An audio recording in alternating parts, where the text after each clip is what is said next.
ഹരേ രാമ രാമ രാമ ഹരേ ഹരേ. ഗുരുവേ ഗൗരചന്ദ്രായ രാധികായ തഥാലേ കൃഷ്ണായ കൃഷ്ണഭക്തായ തത്വത്തായ പ്രഭുപാദ की जय गुरुराज की जय निताय गौर प्रेमानंद हरे कृष्ण. मदेക ബന്ധു മത്സംഗിൻ മദ്ഗുരു മന്മഹാദന മന്നിഷ്ടാരക മദ്ഭാഗ്യ മദാനന്ദ നമസ്തുതേ. ഗ്രന്ഥരായ ശ്രീമദ് ഭാഗവതം की जय. ശ്രീമദ് ഭാഗവതം षष्ठस्कंदम अष्टादशाध्यायम श्लोकम 63.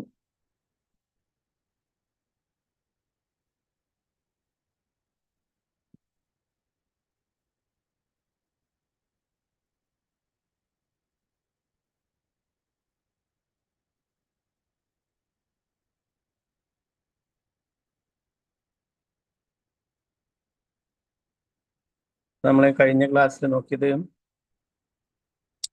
ആ ദിതിയുടെ കശ്യപ മുനി പറഞ്ഞിട്ടുള്ള നിർദ്ദേശങ്ങൾ അല്ലെ, കുറെ നിയമങ്ങൾ പറയുകയുണ്ടായി അല്ലെ. അപ്പൊ അതൊക്കെ തെറ്റിക്കുകയുണ്ടായി അല്ലെ. ഒരിക്കൽ ഭക്ഷണം കഴിച്ചിട്ട് വായും കാലും മുഖമൊന്നും കഴുകാതെ പോയിട്ട് ഉറങ്ങുകയുണ്ടായി അല്ലെ. ഈ സമയത്ത് ഇന്ദ്രൻ തന്റെ യോഗശക്തി കൊണ്ട് വളരെ ചെറിയ അണുവിനേക്കാളും ചെറുതാവുകയും അവളുടെ ആ ഗർഭത്തിൽ പ്രവേശിക്കുകയും ആ ഭ്രൂണത്തെ 7 കഷ്ണങ്ങളാക്കി ഭാഗിക്കുകയും പിന്നീട് 7 കഷ്ണങ്ങൾ വീണ്ടും കരഞ്ഞപ്പോൾ അതിന് വീണ്ടും 7ആക്കി ഭാഗിക്കുകയും ഒക്കെ ചെയ്യുകയുണ്ടായിരുന്നു അല്ലെ. അപ്പൊ അങ്ങനെ 49 കഷ്ണങ്ങളായി അല്ലെ. ആദ്യം 7ആയി ബാധിച്ചു, പിന്നീട് അതിനെ വീണ്ടും 7ആക്കി അല്ലെ. 7 49, ഓരോന്നിനെയും 7 ഭാഗം 49 ആ കഷ്ണങ്ങളായിട്ട് മാറുകയുണ്ടായി. അതൊക്കെ ഓരോരോ ജീവാത്മാക്കൾക്ക് മാറുകയും ഉണ്ടായിരുന്നു അല്ലെ.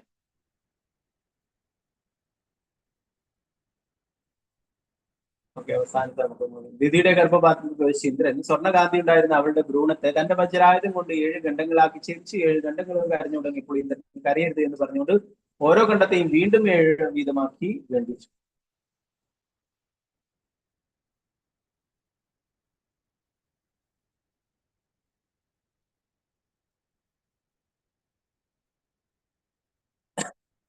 പറയുന്നത് ഇന്ദ്രൻ അവന്റെ യോഗശക്തി കൊണ്ട് ഒരു മരുത്തിന്റെ ശരീരം ആദ്യം 7ആയി വിസ്തരിപ്പിച്ചെന്നും മൂലശരീരത്തിൽ ഈ 7 ഖണ്ഡങ്ങളിൽ ഓരോന്നിനെയും വീണ്ടും 7ആക്കി ഛേദിച്ചപ്പോൾ 49 ശരീരങ്ങൾ ഉണ്ടായെന്നും ശ്രീ വിശ്വനാഥ ചക്രവർത്തി ഠാക്കൂർ അഭിപ്രായം.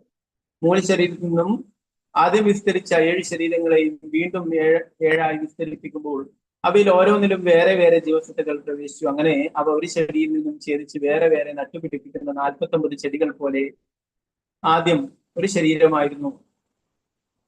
അത് 49 ശരീരങ്ങളായി ഓരോന്നിലും വേറെ വേറെ ജീവസത്തകൾ പ്രവേശിച്ചു. ഉദാഹരണം എന്താ പറയുന്നത്, ഒരു ചെടിയൊക്കെ അല്ലെ, റോസാപ്പൂവിന്റെ ചെടിയൊക്കെ അല്ലെ, അത് കട്ട് ചെയ്ത് കഷ്ണങ്ങളാക്കിയിട്ട് വേറെ വേറെ നട്ട് കഴിഞ്ഞാൽ അത് അങ്ങനെ വേറെ വേറെ ചെടികളായിട്ട് വളരും അല്ലെ. അവർ കമ്പ് അങ്ങനെ ഓരോ ചെടികളും ഓരോരോ കാര്യങ്ങളും അങ്ങനെ ചെയ്യാം. അപ്പോ അതുപോലെ ഇവിടെ 49 ഭാഗങ്ങളാക്കി മാറ്റിയിരുന്നു. അതൊക്കെ ഓരോരോ ജീവസത്തകളായിട്ട് മാറുകയുണ്ടായെന്നാണ് 63ാമത്തെ ശ്ലോകം. അത് കാണാലോ സ്ക്രീൻ അല്ലേ. കൃഷ്ണ കാണാം രുചി ഹരീഷ്. നമോ ഭഗവതേ വാസുദേവായ.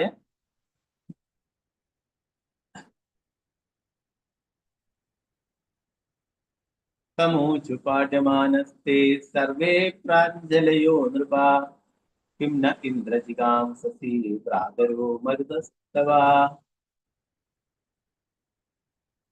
തമൂചു പാഠ്യമാനാസ്തേ സർവേ പ്രാഞ്ജലയോ നൃപാ കിം ന ഇന്ദ്രജിഗാംസസി പ്രാതരോ മരുതസ്തവാ.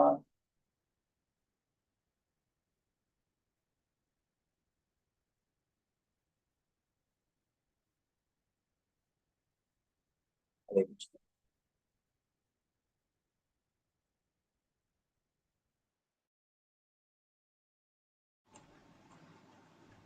ഓം നമോ ഭഗവതേ വാസുദേവായ.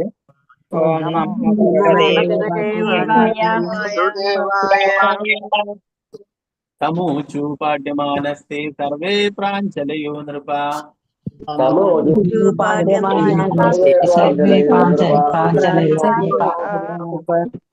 കിം ന ഇന്ദ്രജിഗാംസസി ഭ്രാതരോ മരുതസ്തവ.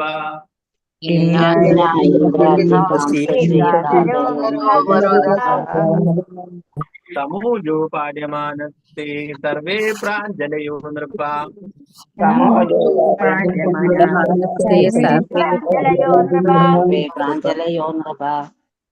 കിം ന ഇന്ദ്രജിഗാംസസി ഭ്രാതരോ മരുതസ്തവ.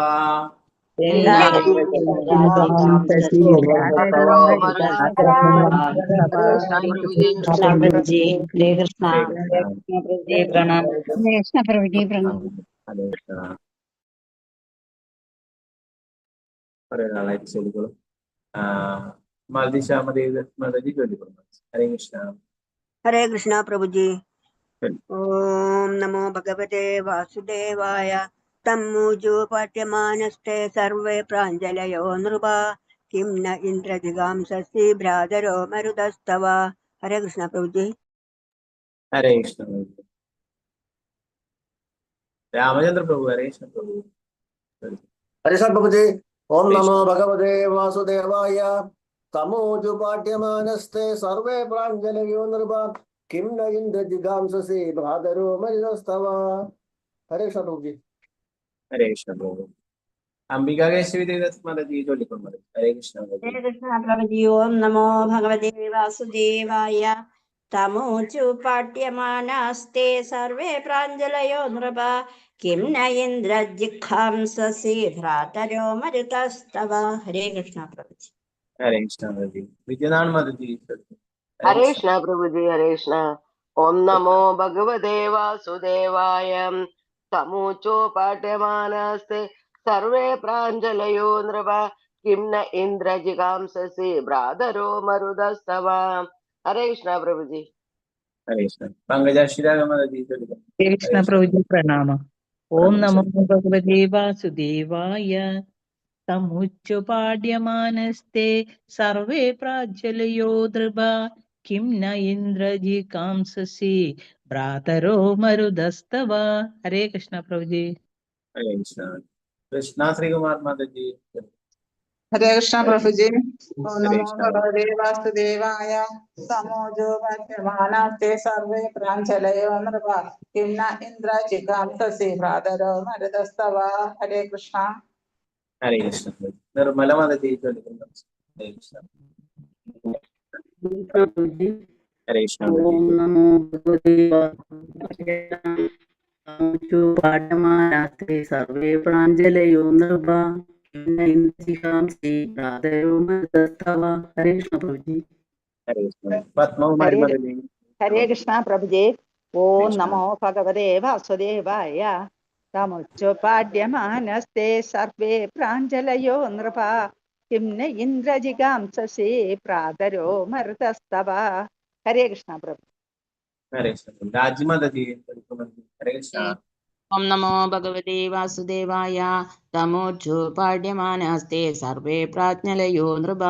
കിം ന ഇന്ദ്രജിഗാംസസി ഭ്രാതരോ മരുതസ്തവ. ഹരേ കൃഷ്ണ പ്രഭുജി.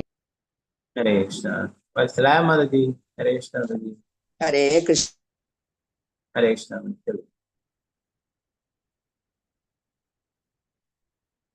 കൃഷ്ണ പ്രഭുജി. ഓം നമോ ഭഗവതേ വാസുദേവായ. തമോജോ പാലയോ നൃപ. രാജികാംസസി ഭ്രാതരോ. ഹരേ കൃഷ്ണ. ഹരേ കൃഷ്ണ മാതാജി. സ്വർണ്ണപ്രഭ മാതാജി. ഹരേ കൃഷ്ണ. ഹരേ കൃഷ്ണ പ്രഭുജി. ഹരേ കൃഷ്ണ. ഓം നമോ ഭഗവതേ വാസുദേവായ. തമുചു പാഠ്യമാനാസ്തേ സർവേ പ്രാഞ്ജലയോ നൃപ. കിം ന ഇന്ദ്രജിഘാംസസി ഭ്രാതരോ മരുതസ്തവ. ഹരേ കൃഷ്ണ പ്രഭുജി. ഹരേ കൃഷ്ണ. തങ്കമണി മാതാജി. ഹരേ കൃഷ്ണ പ്രഭുജി. ഹരേ കൃഷ്ണ. ഓം നമോ ഭഗവതേ വാസുദേവായ. തമൂച്ചു പാട്യമാനാസ്തേ സർവേ പ്രാജ്ഞജലയോ നൃപ. കിം ന ഇന്ദ്രജികാംസസി ഭ്രാതരോ മരുതസ്തവ. ഹരേ കൃഷ്ണ. ഹരേ കൃഷ്ണ. ശാരദാ ശിവാസന ദേവി ദർശനം. ഹരേ കൃഷ്ണ. ഹരേ കൃഷ്ണ പ്രഭുജി. ഓം നമോ ഭഗവതേ വാസുദേവായ. തമുച്ചു പാഠ്യമാനസ്തേ സർവപ്രജ്ഞലയോ നൃപ. കിം ന ഇന്ദ്ര ജിഗാംസി ഭ്രാതരോ മരുതസ്തവ. ഹരേ കൃഷ്ണ. ഹരേ കൃഷ്ണ. വസന്ത മാതാജി. ഹരേ കൃഷ്ണ പ്രഭുജി. ഹരേ ഓം നമോ ഭഗവതേ വാസുദേവായ. തമുജോ പാഠ്യമാനസ്തേ സർവേ പ്രാഞ്ജലയോ നൃപ. കിം ന ഇന്ദ്രജികാംസസേ ഭ്രാതരോ മരുതസ്തവ. ഹരേ കൃഷ്ണ പ്രഭുജി. ഹരേ കൃഷ്ണ. ശശിധരൻ മാതാജി. ഹരേ കൃഷ്ണ. പ്രഭുജി. ഓം നമോ ഭഗവതേ വാസുദേവായ. തമുച്ചും പാണ്ഡ്യമാനസ്തേ സർവേ പ്രാഞ്ജലയോ നൃപ. കിം ന ഇന്ദ്രജിംകാംസസി ഭ്രാതരോ മരുതസ്തവ. ഹരേ കൃഷ്ണ പ്രഭുജി. പ്രണാമം. ഹരേ കൃഷ്ണ. ശാന്തദേവി മാതാജി. ഹരേ കൃഷ്ണ മാതാജി. ഹരേ കൃഷ്ണ പ്രഭുജി. ഹരേ കൃഷ്ണ. വാസുദേവായ. തമോചു പാഠമാനസ്തേ സർവേ പ്രാഞ്ജലയോ കിം ന ഇന്ദ്രജികാംസസി ഭ്രാതരോ മരുതസ്തവ. ഹരേ കൃഷ്ണ പ്രഭുജി. ഹരേ കൃഷ്ണ. അനിത ടി മാതാജി. ഹരേ കൃഷ്ണ. ഹരേ കൃഷ്ണ പ്രഭുജി. ഹരേ ഓം കൃഷ്ണ. നമോ ഭഗവതേ വാസുദേവായ. തമുച്ചു പാഠ്യമാനാസ്തേ സർവേ പ്രാഞ്ജലയോ നൃപ. കിം ന ഇന്ദ്രജിംകാംസസി ഭ്രാതരോ മരുതസ്തവ. ഹരേ കൃഷ്ണ പ്രഭുജി. ഹരേ കൃഷ്ണ. ഉഷ നായർ മാതാജി. ഹരേ കൃഷ്ണ. ഹരേ കൃഷ്ണ പ്രഭുജി. ഹരേ കൃഷ്ണ. ഹരേ കൃഷ്ണ. ഓം നമോ ഭഗവതേ വാസുദേവായ. തമുച്ച പാഠ്യമാനസ്തേ പാഠ്യമാനാസ്തേ സർവേ പ്രാഞ്ജലയോ നൃപ. കിം ന ഇന്ദ്രജഘാംസസി ഭ്രാതരോ മരുതസ്തവ. ഹരേ കൃഷ്ണ പ്രഭുജി. ഹരേ കൃഷ്ണ. ശോഭ വിജയമ്മ മാതാജി. ഹരേ കൃഷ്ണ. ഹരേ കൃഷ്ണ പ്രഭുജി. ഹരേ കൃഷ്ണ. ഓം ഭഗവതേ വാസുദേവായ. തമുജോ പാഠ്യമാനസ്തേ സർവേ പ്രാഞ്ജലയോ നൃപ. കിം ന ഇന്ദ്രജിഹാംസസി ഭ്രാതരോ മരുതസ്തവ. ഹരേ കൃഷ്ണ പ്രഭുജി. ഹരേ കൃഷ്ണ. സിദ്ധരാമൻ മാതാജി. ഹരേ കൃഷ്ണ. ഹരേ കൃഷ്ണ പ്രഭുജി. ഹരേ കൃഷ്ണ. ഓം നമോ ഭഗവതേ വാസുദേവായ. തമുച്ചു പാഠ്യമാനസ്തേ സർവേ പ്രാജ്ഞലയോ നൃപ. കിം ന ഇന്ദ്രജികാംസസി ഭ്രാതരോ മരുതസ്തവ. ഹരേ കൃഷ്ണ പ്രഭുജി. ഹരേ കൃഷ്ണ. സാവിത്രി ബഷീർദാസ് മാതാജി. ഹരേ കൃഷ്ണ പ്രഭുജി. പ്രണാമം പ്രഭുജി. പ്രണാമം. ഓം നമോ ഭഗവതേ വാസുദേവായ. ത്വം ഊജോ പാട്യമാനസ്തേ സർവേ പ്രാഞ്ജലയോ നൃപ. കിം ന ഇന്ദ്രജികാംസസി ഭ്രാതരോ മരുതസ്തവ. ഹരേ കൃഷ്ണ പ്രഭുജി. ഹരേ കൃഷ്ണ. ഭാരതി അമ്മ മാതാജി. ഹരേ കൃഷ്ണ ഹരേ മാതാജി. കൃഷ്ണ പ്രഭുജി. ഹരേ കൃഷ്ണ പ്രഭുജി. ഹരേ ഓം കൃഷ്ണ. നമോ ഭഗവതേ വാസുദേവായ. തമോജു പാട്യമാനാസ്തേ സർവേ പ്രാഞ്ജലയോ നൃപ. കിം ന ഇന്ദ്രജിഘാംസസി ഭ്രാതരോ മരുതസ്തവ. ഹരേ കൃഷ്ണ. ഹരേ കൃഷ്ണ മാതാജി. വത്സല ഗോപാലൻ മാതാജി. ഹരേ കൃഷ്ണ പ്രഭുജി. ഹരേ കൃഷ്ണ. ഓം നമോ ഭഗവതേ വാസുദേവായ. തമുജു പാഠ്യമാനസ്തേ സർവേ പ്രാഞ്ജലയോ നൃപ.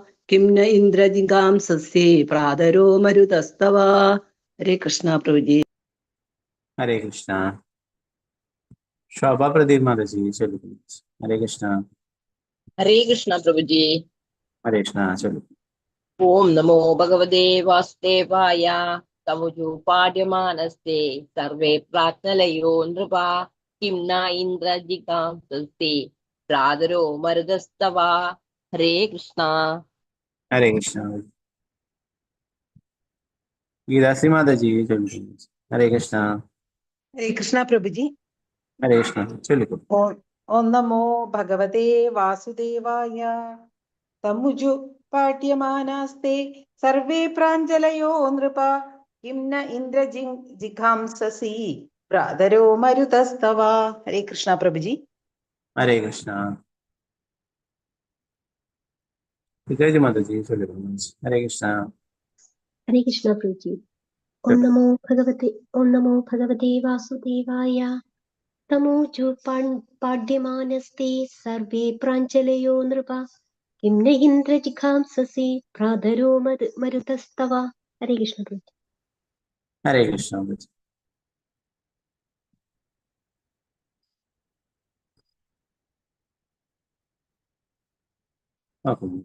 ഉയർത്തണം.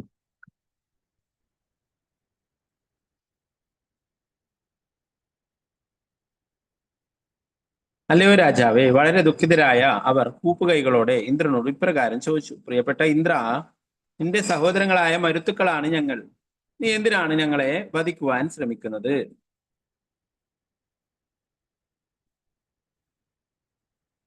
അറുപത്തിനാലാമത്തെ ശ്ലോകം. ഓം നമോ ഭഗവതേ വാസുദേവായ.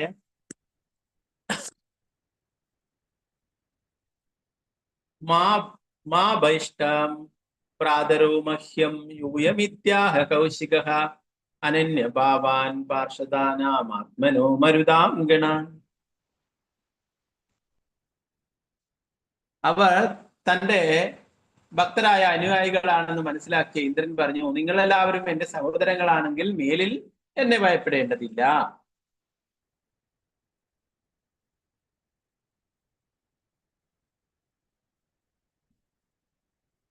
അറുപത്തിയഞ്ചാമത്തെ ശ്ലോകം. ഓം നമോ ഭഗവതേ വാസുദേവായ. നമമാര ദീർഘേർവാ ശ്രീനിവാസാനുകമ്പയാ ബഹുധാ കുശിലശൃണ്ണോ ദ്രൗണ്യസ്ത്രേണായതാ ഭവാൻ. സുഖദേവ ഗോസ്വാമി തുടർന്നു: എന്റെ പ്രിയപ്പെട്ട പരീക്ഷിത്, അശ്വത്ഥാത്മാവിന്റെ ബ്രഹ്മാസ്ത്രത്താൽ ദഹിച്ചു പോകേണ്ടവനായിരുന്നു നീ. പക്ഷേ കൃഷ്ണ ഭഗവാൻ നിന്റെ മാതാവിന്റെ ഗർഭപാത്രത്തിൽ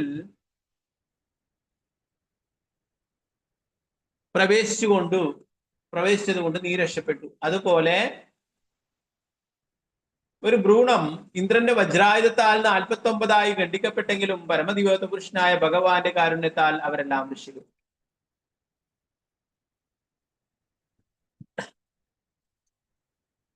നാരായണ നമസ്കൃത്യ നരം ചൈവ നരോത്തമം ദേവീം സരസ്വതിം വ്യാസം തതോ ജയമുദ്രേ നഷ്ടപ്രായേഷ ഭദ്രേഷു നിത്യം ഭാഗവത സേവയാ ഭഗവതി ഉത്തമ ശ്ലോകേ ഭക്തിർഭവതി നൈഷ്ഠികേ മൂകം കരോതി വാചാലം പങ്കും ലംഘയതേ ഗിരിം യത്കൃപാതമഹം വന്ദേ ശ്രീഗുരു ദീനധാരണം പരമാനന്ദമാധവം ശ്രീചൈതന്യേശ്വരം. നമോ വിഷ്ണുപാദായ കൃഷ്ണപൃഷ്ഠായ ഭൂതലേ ശ്രീമതേ ഭക്തിവേദാന്ത സ്വാമിന്നിധി നാമിനി നമസ്തേ സാരസ്വതേ ദേവേ ഗൗരവാണി പ്രചാരിണി നിർവിശേഷ ശൂന്യവാദി പാശ്ചാത്യ ദേശധാരിണി. ജയ ശ്രീകൃഷ്ണ ചൈതന്യ പ്രഭു നിത്യാനന്ദ ശ്രീ അദ്വൈത ഗദാധര ശ്രീവാസാദി ഗൗരഭക്തവൃന്ദ. ഹരേ കൃഷ്ണ കൃഷ്ണ കൃഷ്ണ ഹരേ ഹരേ, ഹരേ രാമ രാമ രാമ ഹരേ ഹരേ. ഗുരുവേ ഗൗരചന്ദ്രായ രാധികായ തദാരേ കൃഷ്ണായ കൃഷ്ണഭക്തായ ഭക്തായ നമോ നമഃ. പ്രഭുപാദ് കി ജയ്, ഗുരു മഹാരാജ് കി ജയ്, നിതായ് ഗൗര പ്രേമാനന്ദേ. ഹരേ കൃഷ്ണ. ഇവിടെ മരുത്തുക്കൾ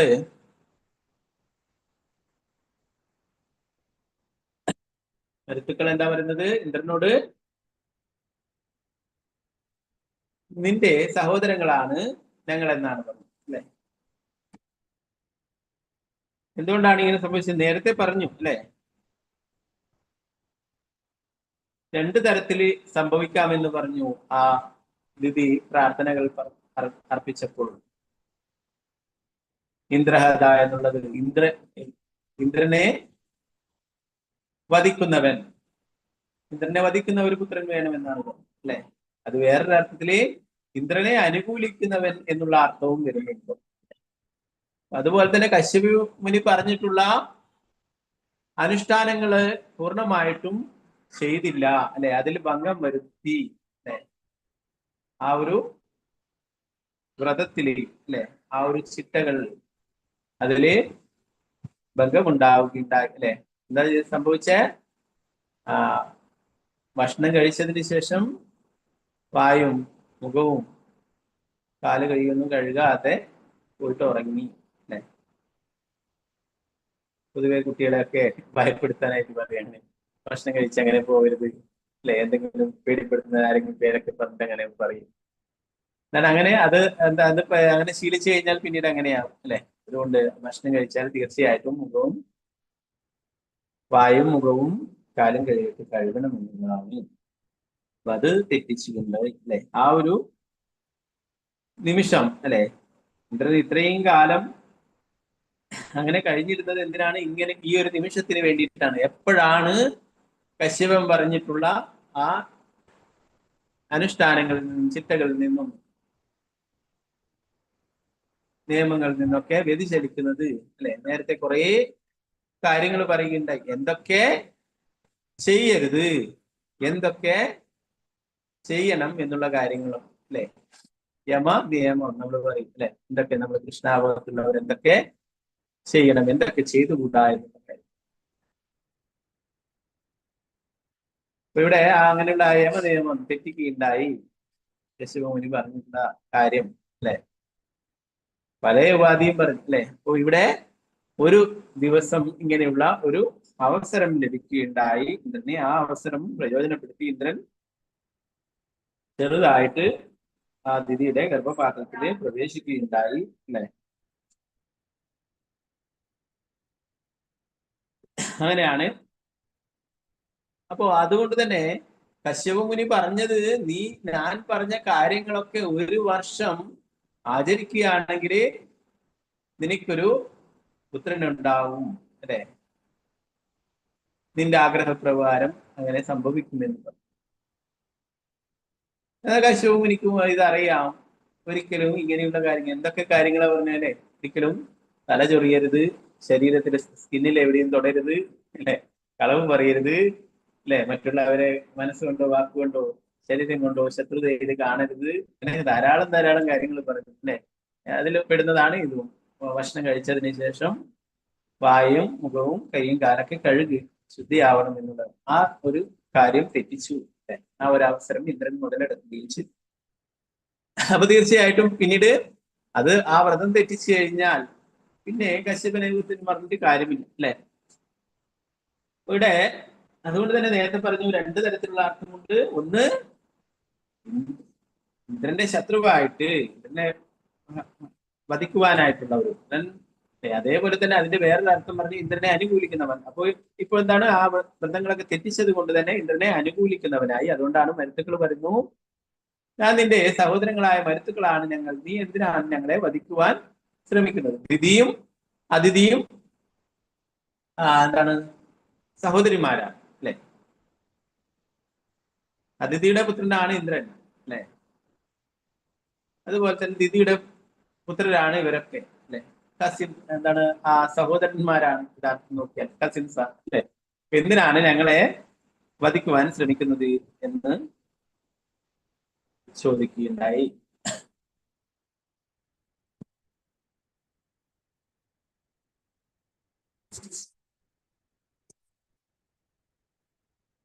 അങ്ങനെ ഇന്ദ്രന് മനസ്സിലായി, ഇവർ എന്റെ ശത്രുവല്ല, എന്റെ മിത്രമാണ്, എന്റെ ബന്ധുക്കളാണ്, തന്റെ അനുയായികളാണെന്ന് മനസ്സിലാക്കിയില്ല. ഇന്ദ്രൻ പറഞ്ഞു, നിങ്ങളെ ഭയപ്പെടേണ്ട, നിങ്ങളെ ഞാൻ ഉപദ്രവിക്കില്ല. ഇനി ശുകദേവ ഗോസ്വാമി പരീക്ഷിത്ത് മഹാരാജാവിനെ ഓർമ്മിപ്പിക്കുന്നു, ഇതുപോലെ നിന്നെയും ഇല്ലാതാക്കുവാൻ അശ്വത്ഥാമാവ് ബ്രഹ്മാസ്ത്രം പ്രയോഗിച്ചിരുന്നു. അപ്പോൾ ഭഗവാൻ നിന്നെ ആ ഗർഭപാത്രത്തിൽ പ്രവേശിച്ചിട്ട് സംരക്ഷിക്കുകയുണ്ടായി അല്ലെ. ഉത്തരയുടെ ഗർഭത്തിൽ ഭഗവാൻ പ്രവേശിക്കുകയും ആ പരീക്ഷിത്ത് മഹാരാജാവിനെ സംരക്ഷിക്കുകയും പറയും. പുറത്തുനിന്നും ചക്രം അയച്ചുകൊണ്ട് ആ ബ്രഹ്മാസ്ത്രത്തെ പ്രതിരോധിക്കുകയും ഉള്ളിൽ വെച്ചും അതിന്റെ ആ ബ്രഹ്മാസ്ത്രത്തിന്റെ ആ താപം കൊണ്ട് തന്നെ അത് ഇല്ലാതായിത്തീരും അല്ലെ, ശിശു ഇല്ലാതായിത്തീരും. അങ്ങനെ ഭഗവാൻ ഉള്ളിൽ പോയിട്ട് ഗർഭപാത്രത്തിൽ പ്രവേശിക്കുകയും അവിടെ വെച്ചിട്ട് സംരക്ഷിക്കുകയും ചെയ്തു അല്ലെ. അതുകൊണ്ടാണ് പരീക്ഷിത്ത് മഹാരാജ് അവനെ എന്ത് വിളിക്കുന്നത്? വിഷ്ണുരാധൻ, വിഷ്ണുവിനാൽ സംരക്ഷിക്കപ്പെട്ടവൻ. സാധാരണ എല്ലാവരും എന്താ പറയാ, പുറത്തു വന്നിട്ടാണ് ഭഗവാനോട് സംരക്ഷണം ആവശ്യപ്പെടുന്നത്, രക്ഷിക്കണം എന്ന് പറയുന്നത് അല്ലെ. എന്നാൽ ഇവിടെ ഉത്തര പ്രാർത്ഥിച്ചപ്പോഴെന്താണ്? ഭഗവാൻ ഉത്തരയുടെ ഗർഭപാത്രത്തിൽ പ്രവേശിക്കും. അവിടെ വെച്ച് ആ ബ്രഹ്മാസ്ത്രത്തെ തടുത്തുകൊണ്ട് പരീക്ഷിത്ത് മഹാരാജാവിനെ രക്ഷിക്കുകയും ചെയ്തു. ആ ഒരു കാര്യം ഇവിടെ ശുകദേവ ഗോസ്വാമി ഓർമ്മിപ്പിക്കുന്നു. എന്റെ പ്രിയപ്പെട്ട പരീക്ഷിത്, അശ്വത്ഥാത്മാവിന്റെ ബ്രഹ്മാസ്ത്രത്താൽ ദഹിച്ചു പോകേണ്ടവനായിരുന്നു നീ. പക്ഷെ കൃഷ്ണ ഭഗവാൻ നിന്റെ മാതാവിന്റെ ഗർഭപാത്രത്തിൽ പ്രവേശിച്ചത് കൊണ്ട് നീ രക്ഷപ്പെട്ടു. അതുപോലെ ഒരു ഭ്രൂണം ഇന്ദ്രന്റെ വജ്രായുധത്താൽ 49 ഖണ്ഡിക്കപ്പെട്ടെങ്കിലും പരമദിവ്യപുരുഷനായ ഭഗവാന്റെ കാരുണ്യത്താൽ അവരെല്ലാം രക്ഷിക്കപ്പെട്ടു. ഇതാണ് ആ ഭ്രൂണത്തെ കഷ്ണം കഷ്ണമാക്കി, ആദ്യം 7 ആക്കി അല്ലെ, പിന്നീട് ആ കരയുമ്പോൾ വീണ്ടും 7, ഓരോന്നിനെയും 7 ഭാഗങ്ങളാക്കി, അങ്ങനെ 49 ഭാഗങ്ങളായി. എന്നാൽ അവരൊക്കെയും ഭഗവത് കാരുണ്യം കൊണ്ട് രക്ഷപ്പെട്ടു. ഇതൊക്കെ 49 ജീവാത്മാക്കളായിട്ട് മാറുകയുണ്ടായി, മരുത്തുക്കളായിട്ട് മാറുകയുണ്ടായി എന്നുള്ള കാര്യം പറയും. 66, 67 ശ്ലോകങ്ങൾ നമുക്ക് നോക്കാം. ഓം നമോ ഭഗവതേ വാസുദേവായ. സകൃതിഷ്ട്വാദിപുരുഷം പുരുഷോ യാതി സാമ്യതാം സംവത്സരം കിഞ്ചിദൂനം നിത്യായത്തരിതർച്ചിതഃ സജുരീന്ദ്രേണ പാഞ്ചാശ ദേവാസ്തേ മരുദോ അപവൻ വ്യാപോഹ്യമാതൃദോഷം തേ ഹരിണാ സോമപാകൃതഃ സകൃദ്ദിഷ്ട്വാദിപുരുഷം പുരുഷോ യാതി സാമ്യതാം സംവത്സരം കിഞ്ചിദൂനം നിത്യായദ്ധരിതർച്ചിതഃ സജുരീന്ദ്രേണ പഞ്ചാശ ദേവാസ്തേ മരുദോ അഭവൻ വ്യാപോഹ്യാമാതൃദോഷം തേ ഹരിണാ സോമപാകൃതഃ.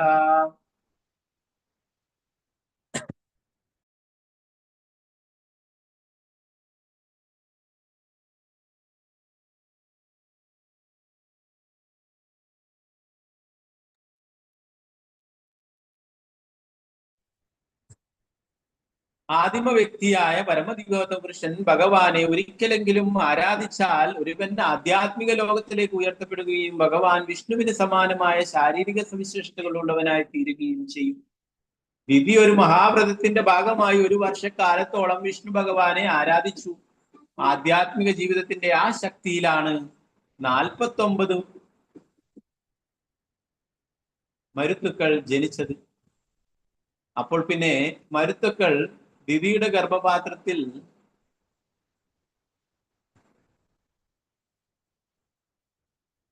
നിന്നാണ് ജനിച്ചതെങ്കിലും പരമദിവ്യോത്തമ പുരുഷനായിട്ടുള്ള ഭഗവാന്റെ കൃപയാൽ ദേവന്മാർക്ക് തുല്യരായതിൽ അത്ഭുതപ്പെടാൻ എന്താണ്? പരീക്ഷിത് മഹാരാജാവിന്റെ ചോദ്യം അതായിരുന്നു അല്ലേ. ദിതിക്ക് 49 പുത്രന്മാരുണ്ടായി, 49 മരുത്തുക്കൾ ഉണ്ടായി. അവരൊക്കെ ഈ അസുര സ്ത്രീയുടെ യോനിയിലാണ് ജനിച്ചിട്ടുള്ളതെങ്കിൽ, വന്നിട്ടുള്ള ഗർഭപാത്രത്തിൽ നിന്നാണ് വന്നിട്ടുള്ളതെങ്കിലും അവരൊക്കെ എങ്ങനെ ദേവന്മാർക്ക് തുല്യ പദവിയുള്ളവരായി തീർന്നു എന്നുള്ളതായിരുന്നു പരീക്ഷിത് മഹാരാജാവിന്റെ ചോദ്യം അല്ലെ. അതിനുള്ള ഉത്തരമായിട്ട് എന്താ പറയുന്നത്? ദിതി 1 വർഷക്കാലം വിഷ്ണു ഭഗവാനെ ആരാധിച്ചു എന്നാണ് പറയുന്നത് അല്ലെ. ശ്രീമദ് ഭാഗവതം പറയുന്നു, എല്ലാവർക്കും ഭഗവാന്റെ കാരുണ്യം ലഭിക്കുമോ? ഭഗവാൻ നമ്മൾ നൽകുന്ന പൂജകളൊക്കെ സ്വീകരിക്കുവോ? നമ്മൾ നൽകുന്ന നിവേദ്യങ്ങളൊക്കെ സ്വീകരിക്കുമോ? ഇതൊക്കെ സംശയം ഉണ്ടാവും അല്ലെ. അപ്പൊ ഇവിടെ ശ്രീമദ് ഭാഗവതം പറയുന്നു, ആദിമ വ്യക്തിയായ പരമദിവ്യോത്തമപുരുഷൻ ഭഗവാനെ ഒരിക്കലെങ്കിലും ആരാധിച്ചാൽ ഒരുവൻ ആധ്യാത്മിക ലോകത്തിലേക്ക് ഉയർത്തപ്പെടുകയും ഭഗവാൻ വിഷ്ണുവിന് സമാനമായ ശാരീരിക സവിശേഷതകളുള്ളവനായി തീരുകയും ചെയ്യും. വൈകുണ്ഠ ലോകത്തിൽ അല്ലെ എല്ലാവരും ഭഗവാന്റെ പോലത്തെ രൂപത്തിലാണ്, ചതുർഭുജ രൂപത്തിലാണ് അവിടെ നിന്ന് വന്നിട്ടുള്ള ആൾക്കാരെ നമ്മൾ നേരത്തെ അച്ചാമിളന്റെ ആ ലീലയിൽ കാണുകയുണ്ടായി അല്ലേ. വിഷ്ണുദൂതന്മാര് 4 പേര് വന്നു, 4 കൈകൾ ഉള്ളവർ രൂപത്തോടെ അല്ലെ. അപ്പൊ ഭഗവാനെ പോലെ തന്നെ രൂപമാണ് ഭഗവാന്റെ സേവകർക്കും ഒക്കെ വൈകുണ്ഠ ലോകം.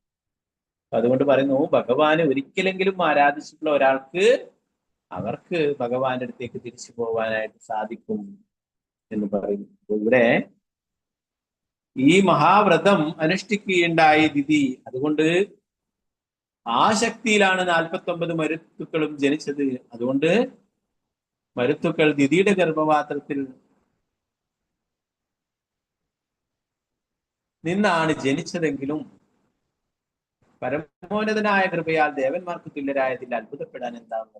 ചില സ്ത്രീയുടെ ഗർഭപാത്രത്തിൽ നിന്നാണ് ജനിച്ചിട്ടുള്ളതെങ്കിലും എന്താണ് അവളും എന്താണ് ഭക്തിയുത സേവനങ്ങൾ അനുഷ്ഠിക്കുകയുണ്ടായി. വിഷ്ണുവിനെ ആരാധിക്കുകയുണ്ടായി. കശ്യപ മുനിയുടെ നിർദ്ദേശപ്രകാരം അനുഷ്ഠിക്കുകയുണ്ടായി. അല്ലെ? ചെറിയൊരു വീഴ്ച പറ്റി അത് ഇന്ദ്രൻ മുതലാക്കി, അത് മുതലെടുത്തു. അല്ലെ? എങ്കിലും ആ ചെയ്തത് അല്ലെ, നേരത്തെ പറഞ്ഞു പല പർപ്പട്ടിലും പറയുന്നു അല്ലെ, സ്വൽപമഭ്യസ്യ ധർമ്മസ്യ ത്രായതേ മഹതോപയം. നിങ്ങൾ അനുഷ്ഠിക്കുന്ന ഭക്തിയുത സേവനങ്ങൾ, നിങ്ങൾ അനുഷ്ഠിക്കുന്ന ആ ധാർമ്മിക തത്വങ്ങൾ ഒരിക്കലും പാഴായി പോവില്ല. അത് നമ്മളെ മഹാഭയങ്ങളിൽ നിന്ന് ഇതുകൊണ്ട് പറയുന്നു. അതുകൊണ്ട് വിധിയുടെ ഗർഭപാത്രത്തിൽ നിന്ന് ജനിച്ചതിൽ നമ്മള് അത്ഭുതപ്പെടാനായിട്ട് ഇല്ല എന്ന് പരീക്ഷിത മഹാരാജാവിനോട് പറയുന്നു. അവർ ദേവന്മാരുടെ തുല്യരായിട്ടുള്ള മരുത്തുക്കളിൽ വന്നതിനെ കുറിച്ചിട്ട് അത്ഭുതപ്പെടാനൊന്നും തന്നെ ഇല്ല. എന്താണ്? അങ്ങനെയുള്ള ആ മാതാവ് അങ്ങനെയുള്ള വ്രതശൈലികൾ അനുഷ്ഠിക്കുന്ന മഹാവ്രതം അനുഷ്ഠിച്ചു. 68ാമത്തെ ശ്ലോകം. ഓം നമോ ഭഗവതേ വാസുദേവായ ദിതിരുദ്ധായ ദദൃശേ കുമാരാനനപ്രഭാൻ ഇന്ദ്രേണ സഹിതാൻ ദേവി പര്യതുഷ്യത നിന്ദിതാ. ദിതിരുദ്ധായ ദദൃശേ കുമാരാനനപ്രഭാൻ ഇന്ദ്രേണ സഹിതാൻ ദേവി പര്യതുഷ്യത നിന്ദിതാ.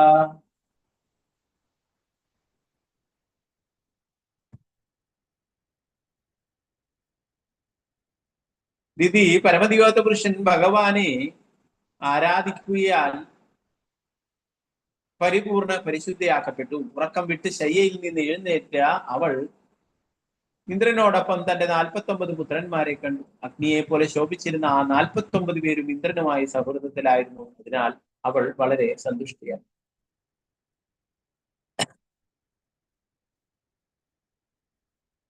എന്താ പറയുന്നത്? നേരത്തെയുള്ള മനസ്സിലുള്ള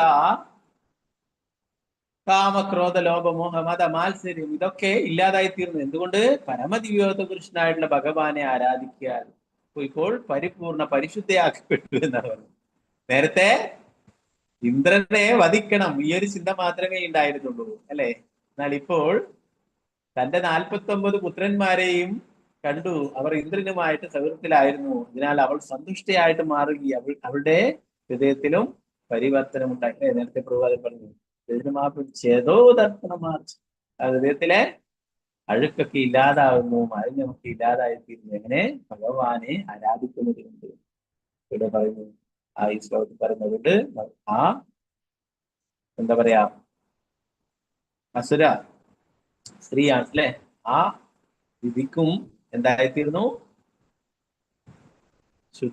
ശുദ്ധയായി മാറി. അവരുടെ മനസ്സിലെ ആ ശത്രുതയും ഒക്കെ ഇല്ലാതായിത്തീർന്നു.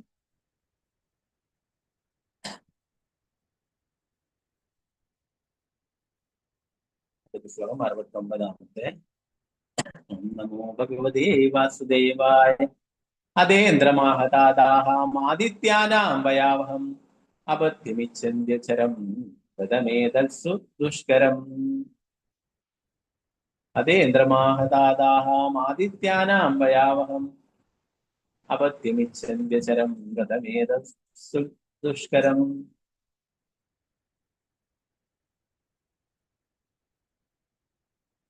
അനന്തരം ദിതി ഇന്ദ്രനോട് പറഞ്ഞു, നിങ്ങളെ 12 ആദിത്യന്മാരെയും വധിക്കുവാൻ കഴിവുള്ള ഒരു പുത്രന് വേണ്ടിയാണ് ഞാൻ കഠിന വ്രതം അനുഷ്ഠിച്ചത്.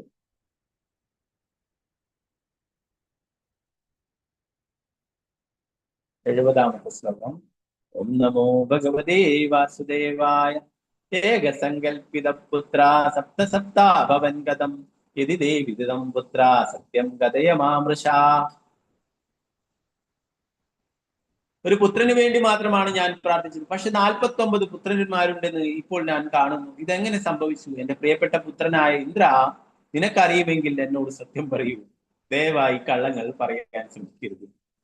അതാണ് യഥാർത്ഥത്തിൽ ഇന്ദ്രൻ ഇല്ലാതാക്കാൻ, ആ കുട്ടിയെ ഇല്ലാതാക്കാൻ വേണ്ടിയിട്ടാണ് ഇങ്ങനെ ഒരു പ്രവൃത്തി ചെയ്തത് അല്ലെ. എന്നാൽ ആ ദിതി ഭഗവാനെ ആരാധിക്കുകയാണ് അല്ലെ. അതുകൊണ്ട് തന്നെ ഭഗവാൻ അവരെ സംരക്ഷിച്ചു. അതാണ് പരീക്ഷിത്ത് മഹാരാജൻ, നിന്നെ എങ്ങനെയാണോ ഉത്തരയുടെ ഗർഭത്തിൽ വെച്ച് സംരക്ഷിച്ചത്, അതുപോലെ ഈ കുട്ടികളെയും പരമദിവ്യോത്തകൃഷ്ണനായിട്ടുള്ള ഭഗവാൻ ദിതിയുടെ ഗർഭത്തിൽ വെച്ച് സംരക്ഷിച്ചു എന്ന്. ഓക്കെ, നമുക്ക് ഇന്ദ്രൻ പറയുന്നത് എന്താണെന്ന് നോക്കാം. 71ാമത്തെ ശ്ലോകം. ഓം നമോ ഭഗവതേ വാസുദേവായ. ഇന്ദ്ര ഉവാച അംബതേഹം വ്യവസിതാം ഉപർത്താര്യാഗതോ അന്തികം ലബ്ധാന്തരോച്ഛിതം ഗർഭ മർത്തബുദ്ധിർന ധർമ്മദൃക് അംബത്തെ അഹം വ്യവസിതാം ഉപതാര്യാഗതോന്തികം ലബ്ധാന്തരേച്ഛിതം ഗർഭ മർത്തബുദ്ധിർന ധർമ്മദൃക്. ഇന്ദ്രൻ മറുപടി പറഞ്ഞു, എന്റെ പ്രിയപ്പെട്ട മാതാവേ, വർദ്ധിച്ച സ്വാർത്ഥ താല്പര്യം മൂലം കടുത്ത അന്ധത ബാധിച്ചിരുന്ന എനിക്ക് ധാർമ്മിക കാഴ്ചപ്പാട് നഷ്ടപ്പെട്ടിരുന്നു. നീ ആധ്യാത്മിക ജീവിതത്തിൽ ഒരു മഹാവ്രതം അനുഷ്ഠിക്കുന്നുണ്ടെന്ന് മനസ്സിലാക്കിയ ഞാൻ നിന്നിൽ എന്തെങ്കിലും തെറ്റ് കണ്ടുപിടിക്കുവാൻ ആഗ്രഹിച്ചു. അത്തരം ഒരു തെറ്റ് നിന്നിൽ കണ്ടപ്പോൾ ഞാൻ നിന്റെ ഗർഭപാത്രത്തിൽ പ്രവേശിച്ച് ഗർഭസ്ഥ ശിശുവിനെ ഖണ്ഡങ്ങളാക്കി ഛേദിച്ചു. ഭാവാർത്ഥ ഭക്തിവേദാന്ത സ്വാമി ശ്രീല പ്രഭുപാദ്. ഇന്ദ്രന്റെ മാതൃ സഹോദരി ദിതി അവൾ ചെയ്യാൻ ആഗ്രഹിച്ചത് മറയില്ലാതെ വിശദീകരിച്ചപ്പോൾ ഇന്ദ്രനും അവന്റെ ഉദ്ദേശങ്ങൾ അവളോട് തുറന്നു പറഞ്ഞു. അപ്രകാരം ഇരുവരും ശത്രുക്കളായിരുന്നിട്ടും പരസ്പരം സത്യം തുറന്ന് സംസാരിച്ചു. വിഷ്ണുവുമായി ബന്ധപ്പെട്ടാൽ ഉണ്ടാകുന്ന ഗുണമാണിത്. ഈ ലോകത്തിലുള്ള പ്രശ്നങ്ങളൊക്കെ ഇങ്ങനെ സംസാരിച്ചാൽ തീരുന്നതേ ഉള്ളൂ അല്ലെ. ഭാര്യ ഭർത്താക്കന്മാരായാലും മറ്റുള്ളവരായാലും അല്ലെ, എല്ലാം ശരിയായ രീതിയിലുള്ള ആ സംഭാഷണത്തിലൂടെ തീർക്കാവുന്നതേ ഉള്ളൂ. പരസ്പര തെറ്റിദ്ധാരണ മൂലമാണ് ഇങ്ങനെ പ്രശ്നങ്ങളൊക്കെ ഉണ്ടാവുന്നത് അല്ലെ. ലോകത്തിൽ അനേകം അല്ലെ വിവാഹമോചനങ്ങളും മറ്റുള്ള പ്രശ്നങ്ങളും ഒക്കെ ഉണ്ടാവുന്നത്. എന്താണ് ഇത്? പരസ്പരം തെറ്റിദ്ധാരണയാണ് അല്ലെ. ഒരാളെ തെറ്റിദ്ധരിക്കുന്നത്. ഇപ്പൊ ഇവിടെ എന്താ സംഭവിച്ചത്?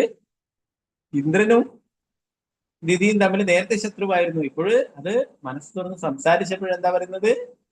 അവരുടെ ശത്രുത ഇല്ലാതായിത്തീരുന്നു അല്ലെ. ഇപ്പോ ഇന്ദ്രൻ മാതാവെ എന്ന് വിളിക്കുന്നു, ദിതി പുത്ര എന്ന് വിളിക്കും അല്ലെ. നേരത്തെ അവനെ കൊല്ലണമെന്ന് വിചാരിച്ചു അല്ലെ. അപ്പൊ ഇന്ദ്രനും അതുപോലെ ദിതിയിൽ സത്യം പറഞ്ഞപ്പോൾ ഇന്ദ്രനും സത്യം പറയുകയുണ്ടായി. പ്രഭുപാദർ പറഞ്ഞു, വിഷ്ണുവുമായി ബന്ധപ്പെട്ടാൽ ഉണ്ടാകുന്ന ഗുണമാണിത്. ശ്രീമദ് ഭാഗവത്തിൽ 5:18-12 സ്ഥാപിച്ചിട്ടുള്ളത് പോലെ യസ്യാസ്തി ഭക്തിർ ഭഗവതി അകിഞ്ചന സർവേർ ഗുണസ്തത്ര സമാസതേ സുരഹ. ഒരുവൻ ഭക്തി സേവനത്തിനുള്ള മനോഭാവം വളർത്തിയെടുക്കുകയും പരമോന്നതനായ ഭഗവാന്റെ ആരാധനയിലൂടെ പവിത്രീകരിക്കുകയും ചെയ്യുന്ന പക്ഷം തീർച്ചയായും അവന്റെ ശരീരത്തിൽ സകല സദ്ഗുണങ്ങളും പ്രകടമാകും. വിഷ്ണുവിന്റെ ആരാധനയാൽ സ്പർശിക്കപ്പെട്ടതിനാൽ ഇരുവരും ദിതിയും ഇന്ദ്രനും പരിശുദ്ധരായി. ശ്രീമദ് ഭാഗം പറയുന്നത് ഭക്തിത സേവനങ്ങൾ അനുഷ്ഠിക്കുന്നവർക്ക് അവരുടെ ഭക്തിത സേവനങ്ങൾ സാധന ചെയ്യുക, നാമം ജപിച്ച് അല്ലെ മറ്റുള്ള ഭക്തിത സേവനങ്ങളൊക്കെ അനുഷ്ഠിക്കുമ്പോൾ അവർക്ക് തീർച്ചയായിട്ടും ഭഗവാന്റെ കാരുണ്യം ലഭിക്കും. അതുകൊണ്ട് തന്നെ സകല സദ്ഗുണങ്ങളും പ്രകടമാകും. വിഷ്ണുവിന്റെ ആരാധനയാൽ സ്പർശിക്കപ്പെട്ടതിനാൽ ഇരുവരും ദിതിയും ഇന്ദ്രനും പരിശുദ്ധം.